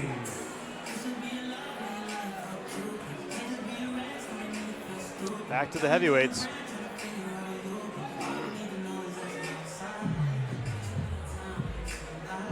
We'll expect LA to jump right out on him. It's a big spot for Chaney. And we'll That explain last why. round was scored 10-9 for Los Angeles. They currently lead 142 to 139. So a 3-point lead for the Elite. Boston really needs to close out these middle rounds in style, and this is a big opportunity. Cassius Chaney, an experienced pro, 23-1 against Luciano Sanchez, who is 1-0 as a pro, very limited experience, and lost twice in his last matchup against the Philadelphia Smoke. This is one where you almost want to get a knockout, and it's hard to say you got to go for it, but this is what you expect with this kind of matchup. You expect Chaney to use his size and his experience and his power to his advantage. And the Boston Butchers really need that proverbial walk-off home run here in these middle rounds. Well, Chaney can do it. And this is, right, I agree. This is the one where, oh, a little rabbit punch there. That's something to keep an eye on is point deductions could also play a big factor. yeah. You don't want to do anything against the rules, right? Disqualifications. Let's see if Chaney might have awoken the sleeping giant, so to speak. Now, Cassius Chaney trying to score big and get the Butchers back into this before. He's looking like he's got some intention on that right hand now. You can see he's kind of teeing up Sanchez. That's a lot of pressure, too, sometimes, Peter, when you're trying to go for the knockout. Right. But he knows what's at stake. If he gets a KO here, it's dead even going into the money rounds. So it's a very big swing fight. Sanchez clipping Chaney on the side of the right head hook, there.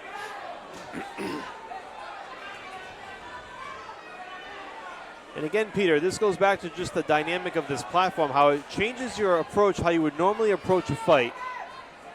And when you only have 3 minutes to go and you need a knockout because you're in a team concept, it just changes the entire mentality. The pressure, your team's down, you feel like all the weight's on you. But in reality, what Chaney needs to do is just do enough to get the W and get Boston a little momentum going into the locker room. Play it smart. He can't win the whole game for the team, right? That's absolutely right. Play it smart. Win his round, and then let everybody do their part. Chaney has an opportunity to set up Boston nicely in the money rounds. He's looking for that. He really he is. wants to throw that right I mean, if it's ever been obvious, it's so obvious here. And, you know, again, like we said, Chaney, he has 16 knockouts on his record. If anybody can do it, he can do it.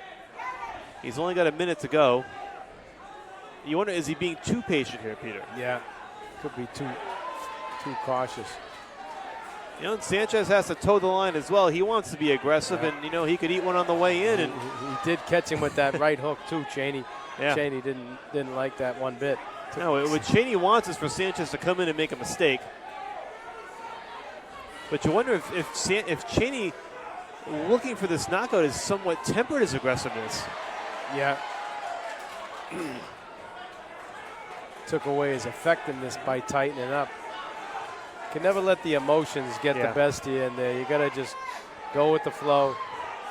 Turn it up when you have to. And you're right about the emotions. It's one of the, I think, untold factors in this, right? Yes. Knowing where your team is and knowing what's expected of you, it can sometimes eat away at a fighter. You know, the whole idea that a guy comes out like that at you, it's insulting. It's an FU in the proverbial sense. It really right? is. Well, that round in the books, that's the end of the middle rounds. Now we're going to await the final score here to see Boston's fate going into the money rounds. Not a very good middle round showing at all for the Butchers.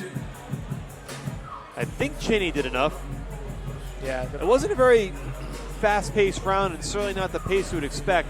I think Cheney took a little too much time trying to get that knockout and get that one-punch KO. It didn't really do enough to set it up, but did he do enough to win the round? I guess you could say he's one of those styles that you see develop over 6 or 8 rounds And that as last opposed round to was one scored quick 10-9 round. for Boston. Yeah, there we go. All Back right. on the board. So The Boston current gets the score dub. heading into the money round, Los Angeles leads 151 to 149. So worst case scenario for the Butchers now, they trail by 2 Ladies and points. gentlemen, we have a 5-minute intermission. 151, 149 going into the money rounds. That's the bad news, right? But the good news is all 8 fighters who fought in the launch rounds are going to fight in rematch in the final 8. Boston won 5 of those 3. So if you get a repeat performance, Boston, in theory, on paper, has the edge. But at the same time, the Elite have a little bit of memory in the bank, and they saw those fighters for the first time, so perhaps that changes things going into the end as we take a look at some of the replays here. But what I love about this, Peter, as we look back at some of the action in the middle rounds, is that mental game, that dynamic, right? Yep. Now, Boston may think, sure, we already beat these guys the first time around, but the Elite say, hey, we know a little bit more about these guys. So how do you play that out? It's a great point, Mike. I think they made an adjustment. The Elite made an adjustment halfway through whichever the last round was in their mentality, and they came out not so much that they were aggressive fighters, but their mentality, they turned it up and came out aggressive and tried to basically mug the other fighter, throw them off. You can see some of the guys throwing themselves off balance, and that played into the mentality. So you gotta keep your emotions in check, but still put the pressure on and make a difference. It's very interesting because the launch rounds went very much like the middle rounds. The Butchers won the last 5 rounds in the first half, including a knockout. Now, the Elite came back in the middle rounds and won 5 in a row, also with a knockout by Jose Pablo Rodriguez against Kevin Regis. So you had 2 10-7s that helped to widen and close those respective gaps. And here we are at 151, 149 going into the money rounds. And the Elite have the slight edge, but the Butchers can certainly make a comeback. We want to take a moment before we go into the money rounds to thank our sponsors. Venom, the official glove provider of TCL and the world's leading combat sports brand. Venom Elite gloves are designed to bring you the best fighting experience at the best price with the highest quality. And of course, Adams Footwear, USA-based boxing footwear company manufacturing innovative boxing shoes specializing in comfort and style. And Two Trees American Whiskey, creating fine spirits aged sustainably. Check out twotreesdistilling.com for a closer look at their variety of award-winning whiskeys. And with that, we're going to send it down to our ringside correspondent, Ron Borges, with a very special guest.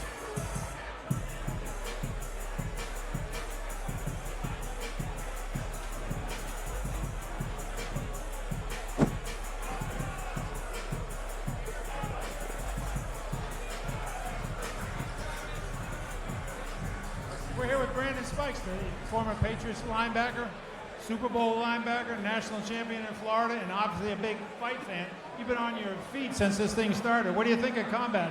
I think it's great, man. The energy is in the house, man. The fighters are electric. It's great, man. Both sides fighting with a lot of passion, a lot of heart. I love it, man. That's why I had to come up my seat. Well, the way it's going for Boston right now, they may be looking for a heavyweight, so you got some interest in getting in there? Absolutely not.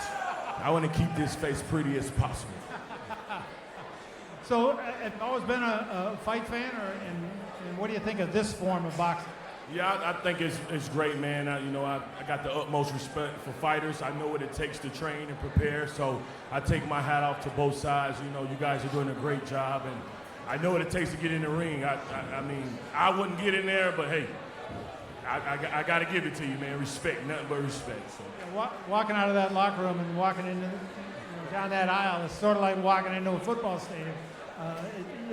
The action here is different than a 10-round fight where guys are feeling each other. Here, These guys, they have to come out and fight right from the opening bell. It's a little different form of the sport. Have you sort of adjusted to what the idea of it is? It's a beautiful sport, man. There's a great deal of art in it. It takes a lot of, discipline and focus to be a boxer. So like I said, man, utmost respect for these guys. They fight, the ladies too. They fight with a lot of passion. Honestly, the ladies might be my favorite because they coming out and getting it done. So right. They come out throwing, that's for sure. We've been talking with Brandon Spikes, a new fan of the Combat League. Thanks, Brandon. Thank you. Thanks for having me, and go Boston.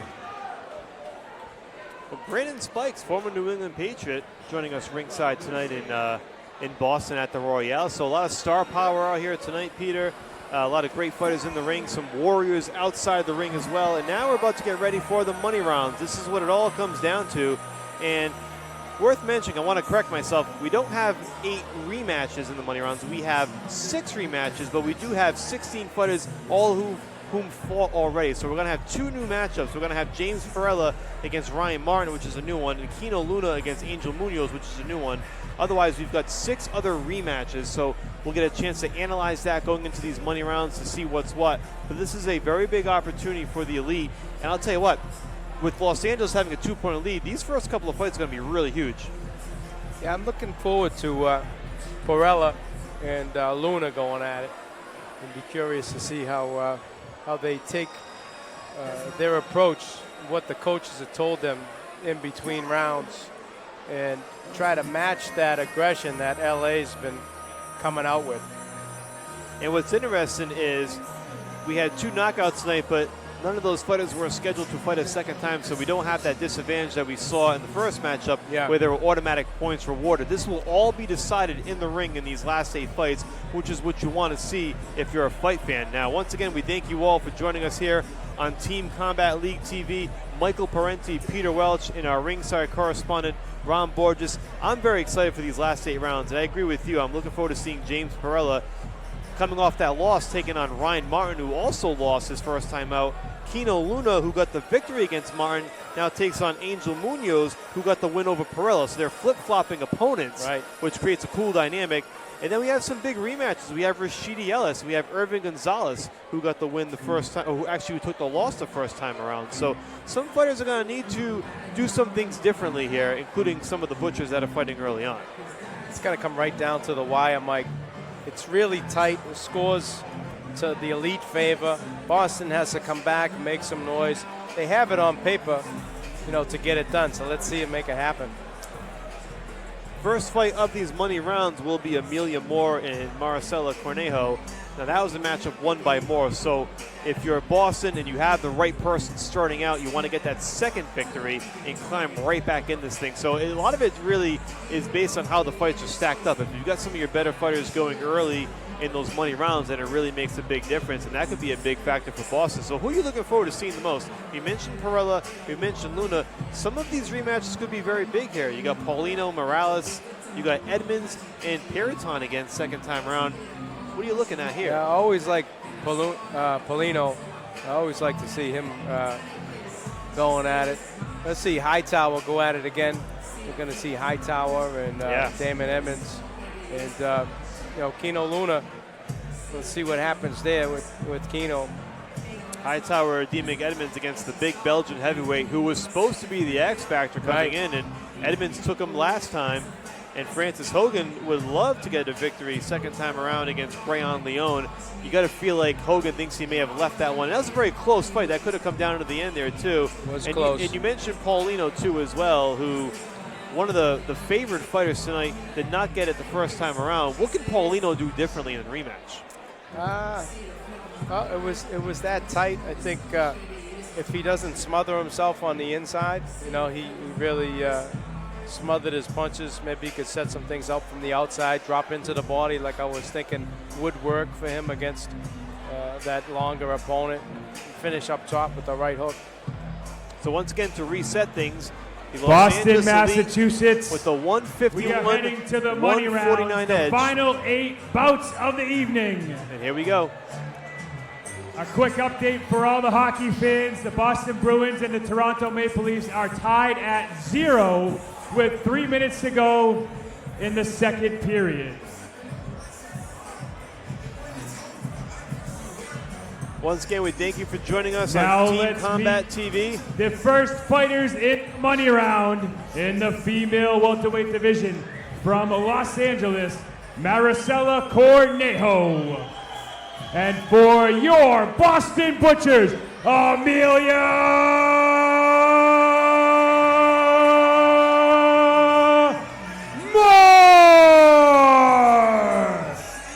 Here we go, Peter. We're starting out with the female welterweights. This is a big one. Amelia Moore is yet to lose in TCL combat, and she already has a victory tonight over Cornejo. So if you're the Butchers, you hope it's more of the same. I expect Moore to do more of the same, like you said, and doesn't have to be desperate. I mean, it's on the other side. The elite really has to push the pace to try to make a difference or to mug Moore. Michael Parenti, Peter Welch, and ringside correspondent Ron Borges. We are into the money rounds. This is where you make your money and where the Butchers need to make a comeback, trailing by 2 going into these final 8 fights, and they have the right fighter to start things off. But, of course, we mentioned Cornejo's experience as a pro at the top of the show. You could see Cornejo come out. He jumped right on her with that game plan, whatever they got going on over there in L.A. They're really coming out trying to put the pressure on Boston. She's steady with that jab. And you're right, Peter. You mentioned the aggressiveness by L.A. in those middle rounds when they were trailing big after the launch rounds. And you want to keep that mentality coming into these final 8. This is round 17 of 24. And Moore's doing more of the same. She's making it look like the same as the last round where she's using those feints to get in. She's pulling a little bit, making her miss, and then countering.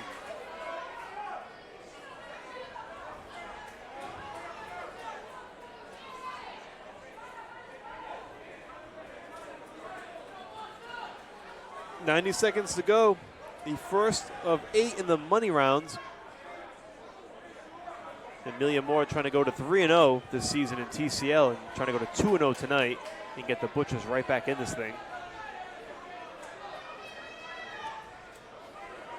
Like how Moore uses the feints to set up Cornejo, and she's doing something a little different where she would pull and counter before. Now she's closing and dropping into the body off that feint. So she's changing her tactics a little bit. And Moore's really been a wild card for Boston. You go back to their Week 2 matchup against DC now tonight here in Week 5.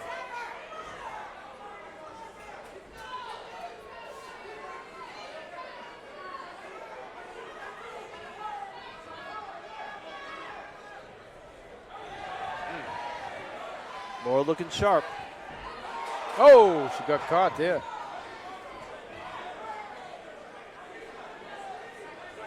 Final 30 seconds. Amelia Moore trying to get Boston off on the right foot in the money rounds. That's where that size difference will make. It's going to make a big difference with the punching power.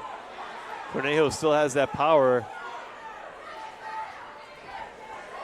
She's trying to go to that well here in these final 15 seconds to stem this tide against Amelia Moore. And she's really struggled with her tonight. Moore has really been a difference maker for Boston. Yeah, she's really slick, Moore. It'll really take a lot to beat her.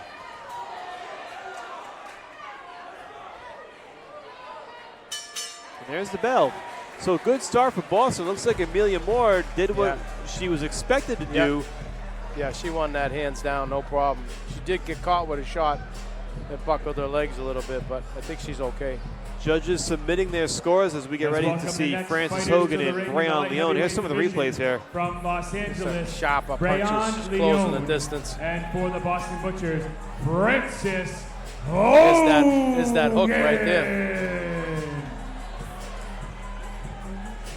She raised up too high and got caught with the left that hook. last bout was scored 10-9 for Boston. You had to expect that, right, Mike? Absolutely. Good start for Boston. Los Angeles 160 and Boston 159. So the Butchers get the matchup they want to begin the money rounds with Amelia Moore, who already had a win against Maricela Cornejo in the book. Now she has 2 in the book tonight, so she's been a big difference maker to pull Boston to within 1. And here comes Francis Hogan. Francis did there. He reversed. Yeah. And came out gunning on Leon. Hogan took the loss against Leon in the middle rounds, trying to turn things around here. What are you seeing that he's doing differently, Peter? He just came out, got busy, jumped right on Leon, and he's just got to keep that going, and keep that momentum going. Even if that means you see Leon's coming forward a little bit, throw a shot, make it rough, close on him, and clinch him, right? So you keep that momentum going by crashing on him, closing. You can clinch, bump him off, and fire back. You know, throw this kid Leon out of his rhythm, right? Because he needs that distance. He needs to set up. So you just take that away. You mug the guy. You take that away from him. And this could be one of those difference-maker fights for Boston, considering that Hogan lost the first time against Leon. If he gets that That's somewhat, what he's got to do, what he's doing, right, Francis. that unexpected victory now puts Los Angeles in a tough spot. Because now you have Ryan Martin coming up against James Perla next, and Martin's yet to win in TCL combat. So that's tough sledding for Martin. If you're at Los Angeles, you really want this one, considering that Leon beat Hogan the first time around. But so far, Hogan's holding his own here. Right. Just can't let him get off. Like right now, he's tying him up. That's what you got to do. Be aggressive. He can rough him up a little bit. Yeah, hold him. Yeah, hold. He's doing the right thing. That's it. Use the feints. Close the distance. Don't let Leon get off. Good. Close and clinch. There you go. These mid-fight adjustments are so important when you go back to what you didn't do well in the first 3 minutes the first time. If you're able to stem that tide and turn things around, that's huge for your team. And this is what Hogan's trying to do here to get this victory. And if he can do that, it pulls Boston even. But here comes Leon again. Nice uppercut. This fight very similar from a pace standpoint as it was the first time. Yeah, it is. These guys going at it.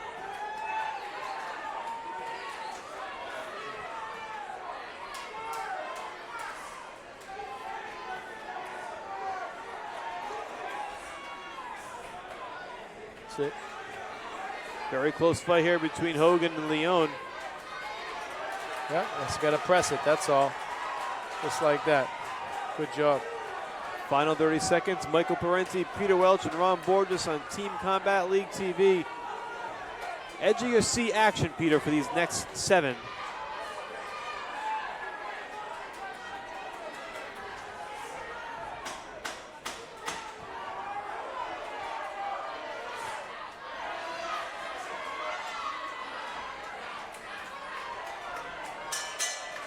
And there's the bell. So a much better showing this time for Hogan.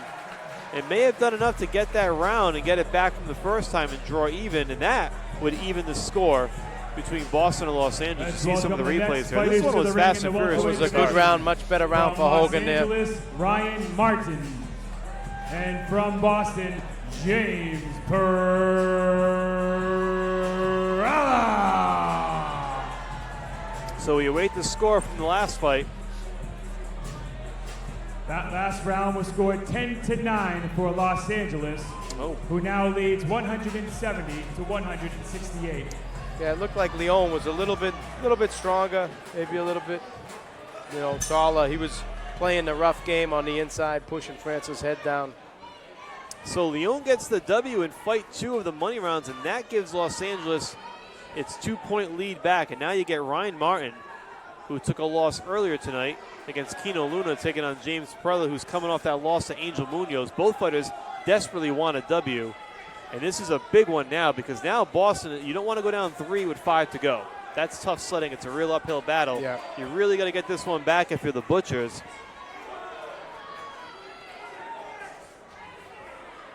Ryan Martin, the blue chip prospect, as his nickname indicates. Very seasoned pro, taking on Perella, who's got big punch and power. And this is, really, this is as close to a must-win at this point if you're Boston. It's a pressure matchup. Both sides got to win. Martin's starting to apply some pressure to Hogan, to Perella rather. And listen, Martin is one of the more experienced fighters on both rosters. He and Rashidi Ellis, two of the elder statesmen, and this is what LA has him here for, right? To get victories like this in the money rounds. Yeah, these matchups are great. Kids aren't going to see these matchups in their career, typically. But in a competition like this, They're getting the best of the best in their division, so it puts them to the test for sure. Well, that's a great point, Peter. You may never, if you're a James Perella, get the opportunity to fight a Ryan Martin, but you get to do so in this format, and Right. it's a learning experience. Absolutely. As you go back to your pro career and resume your pro fights, You'll get so much better from these one-round matchups. Martin really doing the bulk of the damage here halfway through this round. Perella's going to really need to dig deep here.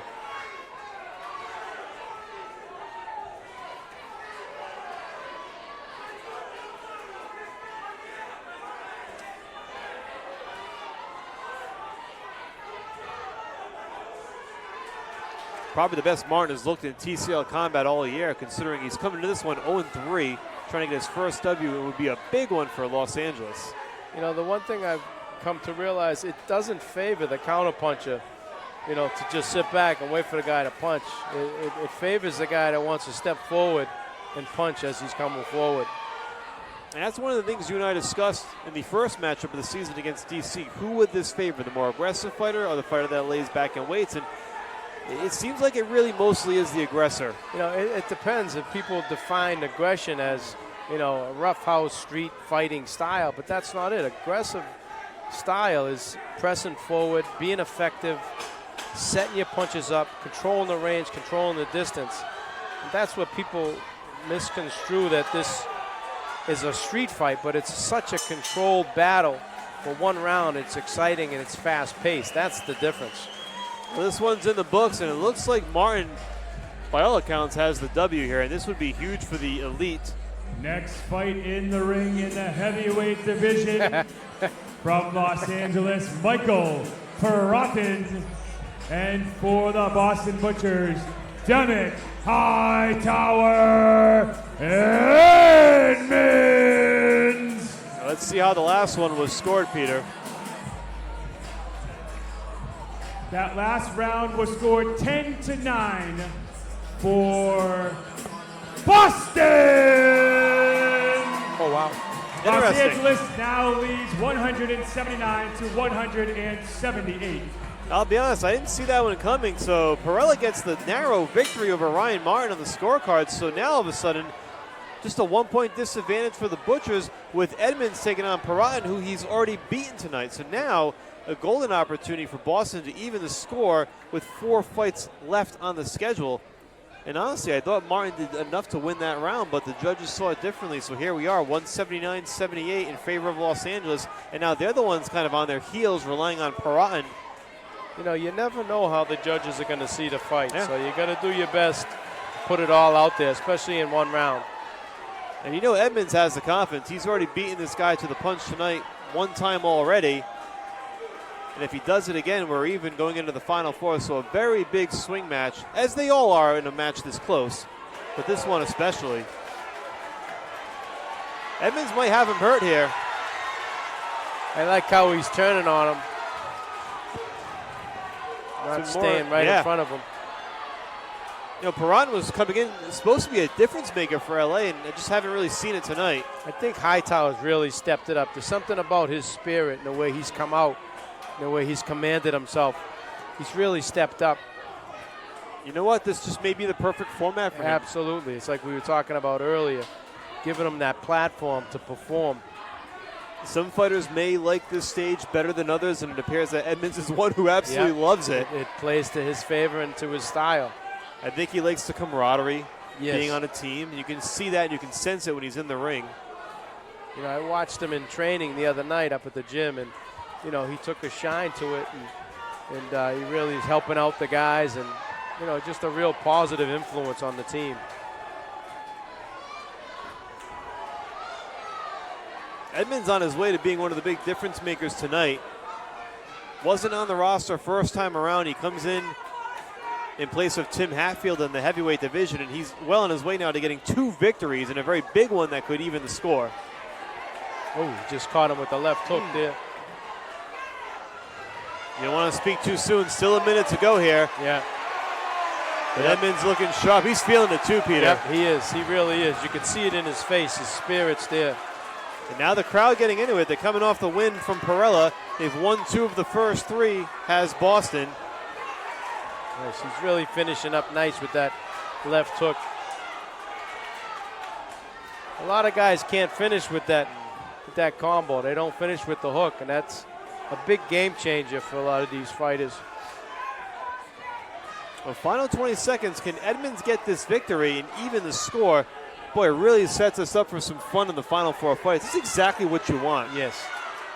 If you're joining us on Team Combat League TV and you've subscribed to the Brawl Pass, you are getting your money's worth tonight. And here comes Edmonds charging hard. Final few seconds. And there's the bell. And he closed it out. He really closed it out. What a performance tonight for Demek Edmonds, who came in again for the first time making his season debut, and it looks like has 2 big wins on his resume. He's playing up to the crowd. The crowd's getting into it. Yeah. Big momentum swing here for Boston.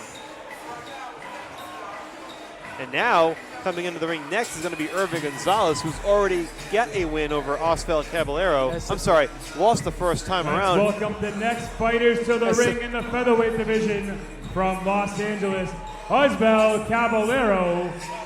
And for Boston, Irvin Gonzalez.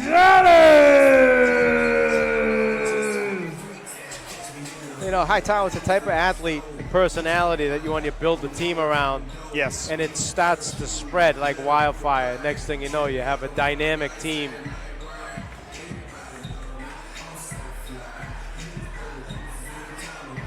That last round was scored 10-9 for Boston!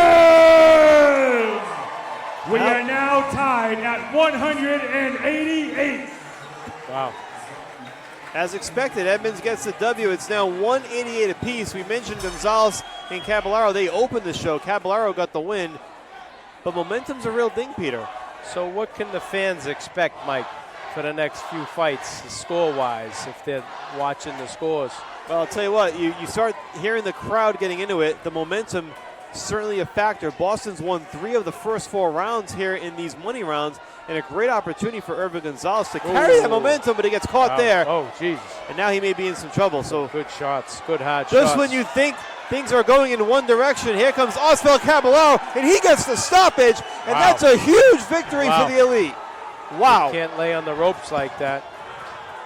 And that changes everything. That's a 10-7 win for Osval Caballero, and now Boston has to win the final 3, either to tie or win. And all it takes is a few seconds, just when you think we're talking about momentum and the Butcher's feeling it, and all of a sudden Caballero comes in and just shuts down the building. Well, that's the idea of that LA coming out, jumping on the guys, and making a difference with a shot like that. Then you follow up. Next thing you know, you're up 10-7. For Los Angeles, Alex Esponda. And for Boston, Rashidi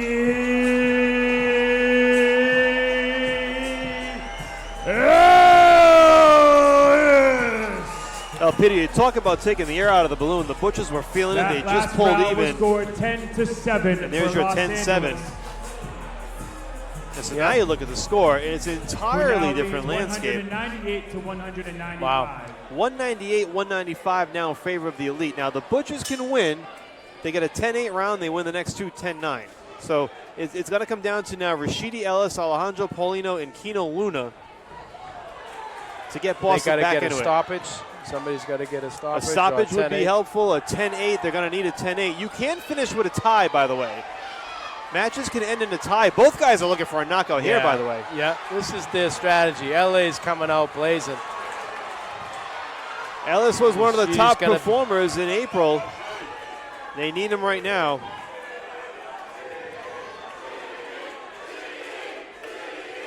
Sheedy is the cheer. Ellis did get the win over Esponda in the launch rounds. It was a 10-9 round. And again, it's about just chipping away one bit at a time. Not necessarily the pressure to try to overdo it. Just get that one victory and you're back in it. But there's no doubt a showman like Rashidi Ellis would love to get them right back into it and take a big chunk out of it in a hurry. He just missed a hook there. But boy, that Osval Caballero knockout victory, does that change things or what as we get some tackle football here? Absolutely, wow. Brandon Spikes would love that. We're halfway through this one, and hey, it's the last 3 and Boston's down 3. So when you talk about money rounds, these are the money rounds. And Peter, this is what we love about it. One fight can change everything. You know, the fights are great, and then you get, dragged into the score. It's like a soap opera. You get hooked, you're watching the scoreboard, and you're playing the scenarios out in your head, and you're doing the math on your fingers. It's really something. It's unlike anything we've ever seen in boxing. It's like Espada would be happy just to kind of hold on here, too. Because if you're the elite, you just don't want to get knocked out here. You don't want one of your guys to take that knockout loss.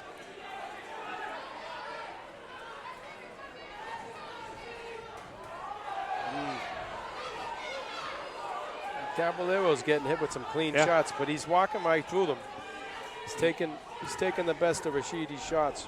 There's no doubt Ellis feels some pressure as a team leader, a veteran on this Butcher team. He knows where they are in the score. He knows how many fights are left. He undoubtedly feels that pressure to try to do something big here, and that can throw you off your game plan. No doubt.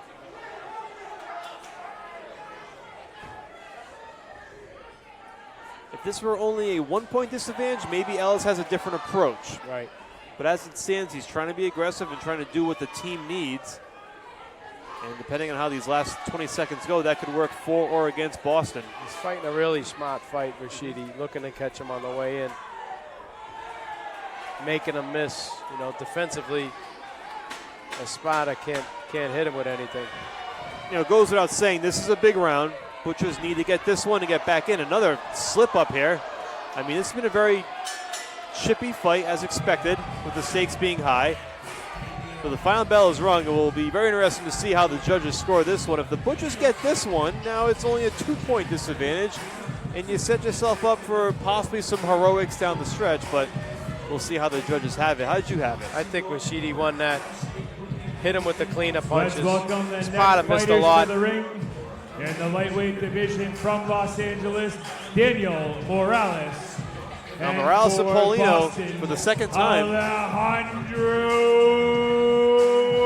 Paulino.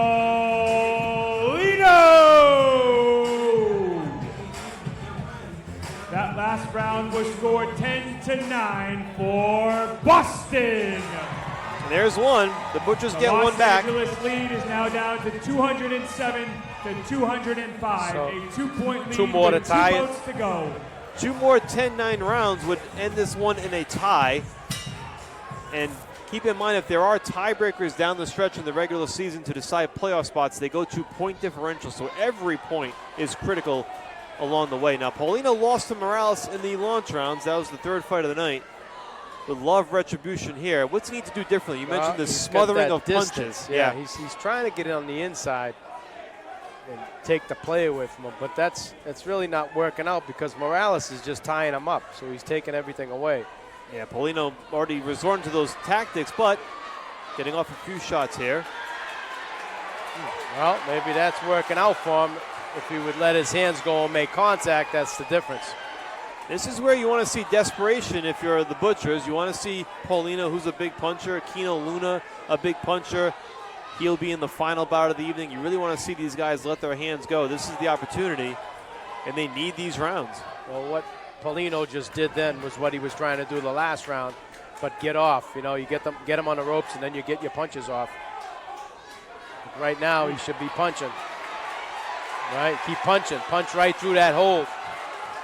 Now, Paulino's been very aggressive so far. So we're halfway through this one. Michael Parenti, Peter Welch, Ron Borges on the edge of our seats here for these final 2 rounds. This is what it's all about. Team Combat League boxing. Well, Paulino's making a difference this round. Putting them punches together. Yes, he looks much, much sharper than he did the first time. Keep the momentum going. Keep touching Morales. He can win this round. Don't give Morales that distance like that. There we go. If you're going to be on the outside with a taller, rangier guy, drop in on him. Drop into the body. 1 minute to go. It's the 23rd of 24 fights. 1 more to go. Boston, again, desperately needs this one to get to within a point. And then they could set themselves up for either a tie or what you would call a walk-off W. Right. Polino's doing enough now. I'd like to see him do a little more just to make the judges sway in his favor. There we go. That's it. That's what he has to keep doing. Just keep applying that pressure. Keep touching Morales up. Paulino trying to get retribution for his loss to Morales in the launch rounds. So far, so good. 30 seconds to go. And you're right, Morales just trying to time up. That's the strategy. And don't lay back now. Now you got to turn it up. 10 seconds. Let's go, kid. Let him go. There we go. That's what you want to see him do. Paulino, see him close it out. Letting his hands go, trying to finish off strong in these final seconds. Go, go, go. There you go. There's the bell, and it looks That's like a win. Paulino may have edged this one out. And now all of a sudden it could be a one-point matchup going into the last round, but we need to see how the judges have it. I like to think that they give it to Paulino. I think he did enough. All He right, was busy. Boston, Massachusetts, let's meet the last fighters of the evening. Round 24. From Los Angeles, Angel Muniz. And for the Boston Butchers,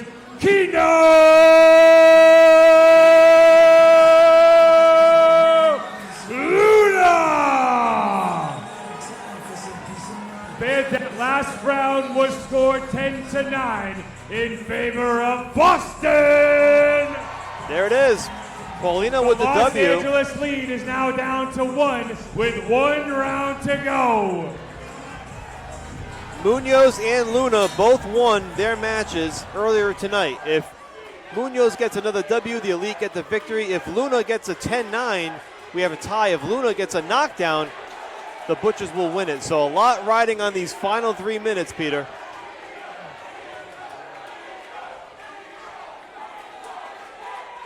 All things considered, considering they were trailing by 3 with 3 to go, a tie would not be the worst thing for Boston, but you know they'd love to get the W. I think Munoz just lost his mouthpiece. He got hit with a left hand. Or was it Luna? I think Luna lost the mouthpiece there. Luna, yeah. Crowd chanting Boston, Boston. They're behind them tonight. The Butchers need this round to get a tie. They also have an opportunity to win it. Munoz coming out super aggressive here on the inside. Referee letting him fight through it. Yeah, it's a different game they're playing. They're playing a rough game. Yeah. These guys are going at it. These guys both want to close the show out. And here comes Munoz. Big shot there against Luna. Luna's in a little bit of trouble. He slips. It's like Munoz has a size advantage. Yeah. Munoz had a big win earlier tonight against Perella.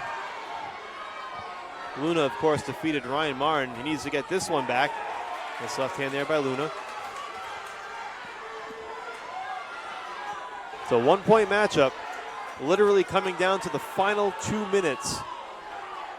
You think about that, Peter. 23 fights all coming down to the last round. It all rides on these two. I'd like to see Luna press a little bit, use some feints to open things up. Luna charging it now, and back comes Munoz. That's what he has to do to win. I think he needs to keep Munoz backing up, keep that pressure on. Munoz isn't firing when he's backed up like that. I think they recognize that, Luna, and just keep pressing. I know it's hard for these kids to walk in to those shots, but he has to keep pressing forward if he wants to make a difference. Final minute here. Michael Parenti, Peter Welch, and Ron Borges at the Royale in Boston for Team Combat League Week 5. It comes down to these final 55 seconds. Kino Luna needing a victory to force a tie. Munoz could close it out and give LA the win, and looks like he's trying to close it out right now. Got to press. Luna's got to keep pressing.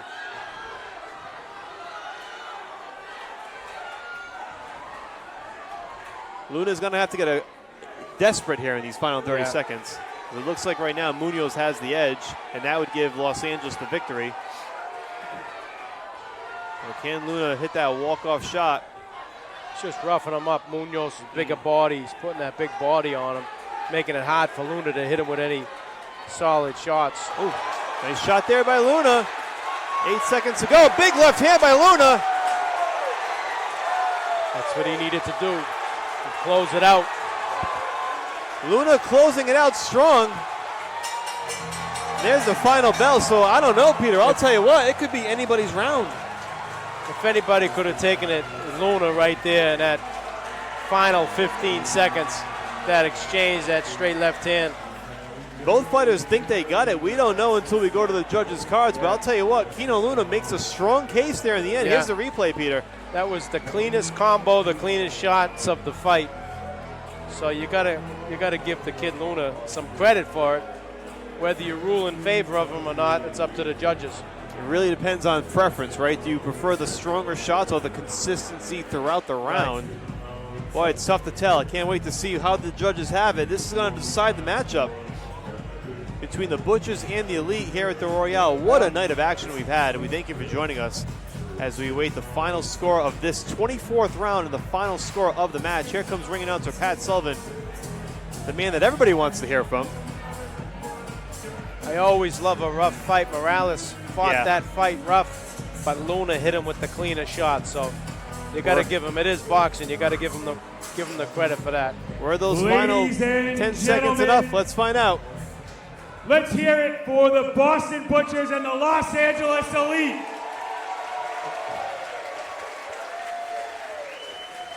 The winner of round number 24.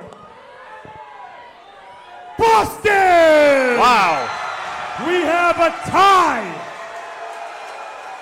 What a closing performance. Of TCL, Dewey Cooper. No one likes to see a tie, but a valiant effort by both sides tonight. Listen, guys. First of all, LA, incredible performance. Boston, incredible performance. Guys, if this were a playoff, we'd have to do a sudden death round. A coach would choose one guy each, and they would do it. But unfortunately, in the regular season, a draw has to stay. If this were playoffs, we'd do it again. Great round for both teams, great show for both teams. This fight is considered a tie, a draw. And it's only right. LA and Boston, it's only right. You got to see each other again. Thank you for being here. Everyone, thank you for supporting Team Combat League. It's a draw. You love the energy in the room, Peter. Now, if this were the playoffs, as Dewey Cooper said, we would have sudden death with coaches choosing who they want to fight. All right, fight fans, thank you for coming out to great night of fights, TCL Mike. Action. Absolutely. We are back here in less than 2 weeks on May 15th. Tickets are on sale now. Boston against Philadelphia, right here in this ring. We'll see you then. Get home safely. LA's down there in protest. You know, they probably feel as though it's a hometown decision, but I disagree.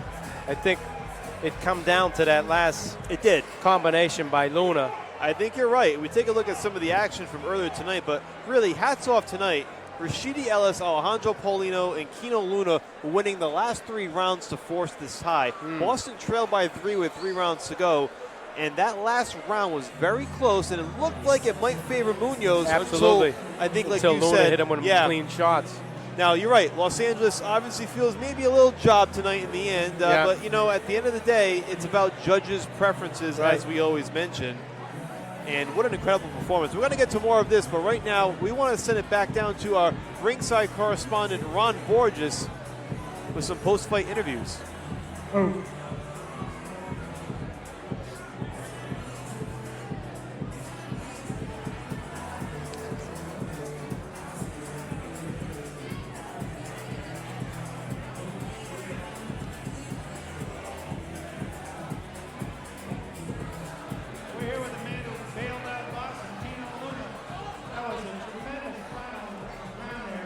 Pressure was on you, and what was going through your mind when you were out there and you knew you had to win that round?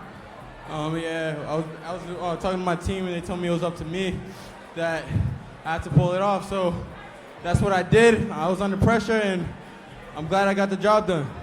That's one of the things about the Combat League that's different from your normal fight where you're in there by yourself basically. You don't have teammates. How much did that sort of help you, give you a little bit of energy going to that last round? I mean, it's me alone, but my team in spirit. They were all cheering me on from the crowd. And, I was just thinking about them. It's up to me, for real. So, I'm glad we got the job done, and yeah. he certainly did get the job done. What was your plan when you went out there? Because obviously you knew you couldn't be wasting time and looking to counter punch. What was your plan going out there? I mean, I saw my teammate James Perella. He hurt my opponent really bad to the body, so my game plan was to do that. But it was tending not to work right there, so I switched it up and just going brawl for brawl. Once you heard that final bell, now you were waiting to hear the score. You know, what was going through your mind? Were you sure you won the round? Were you worried? It was a lot of back and forth. I mean, it was a lot of back and forth, all the adrenaline going on in the ring. You know, you just forget about the past moment, which you did. And I'm going to see that I won once I replay the video, because I thought it could have went either way. Well, there he is. Kino Luna, the guy who carried the night for Boston, bailed them out. All right, Ron Borges with Kino Luna, who turns out to be one of the stars of the night tonight after coming up with that win in the end to force the 225 to 225 tie. And again, we mentioned the momentum swings throughout the night. Los Angeles got off to a big start. Boston came surging back. And then Los Angeles took control in the middle rounds. And then Boston started to claw back in the money rounds until that big matchup, that Osvaldo Caballero-Irvin Gonzalez match. That knockout by Caballero really changed things. You know, if you love boxing and you've been disappointed with some of these super fight shows over the years, this is the sport you want to pay attention to. You want to pay attention to the Team Combat League and really follow these kids, these guys that are making the most of their career, and they're really making the most of this league by sacrificing, you know, their time, energy, and efforts to build something really bright for the future of boxing and for the future of the fans of boxing. I agree 100%. There are a lot of new faces on the scene, some young up-and-coming fighters who really are just starting to make their mark and starting to get into the prime of their careers, and they have this unique opportunity here to be a part of this. It's amazing. Pat Sullivan's down there with our winners. The announcement of the fight of the night. This probably comes as no surprise, everybody here. Let's hear it for the heavyweights, Michael Parada and Demick Edmonds. And now the three stars of the night. The first star from Boston, Stephen Sumter. The second star from Boston, Kino Luna.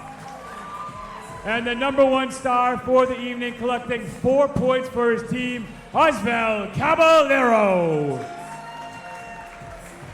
Yeah, no surprise there, the top three stars of the night.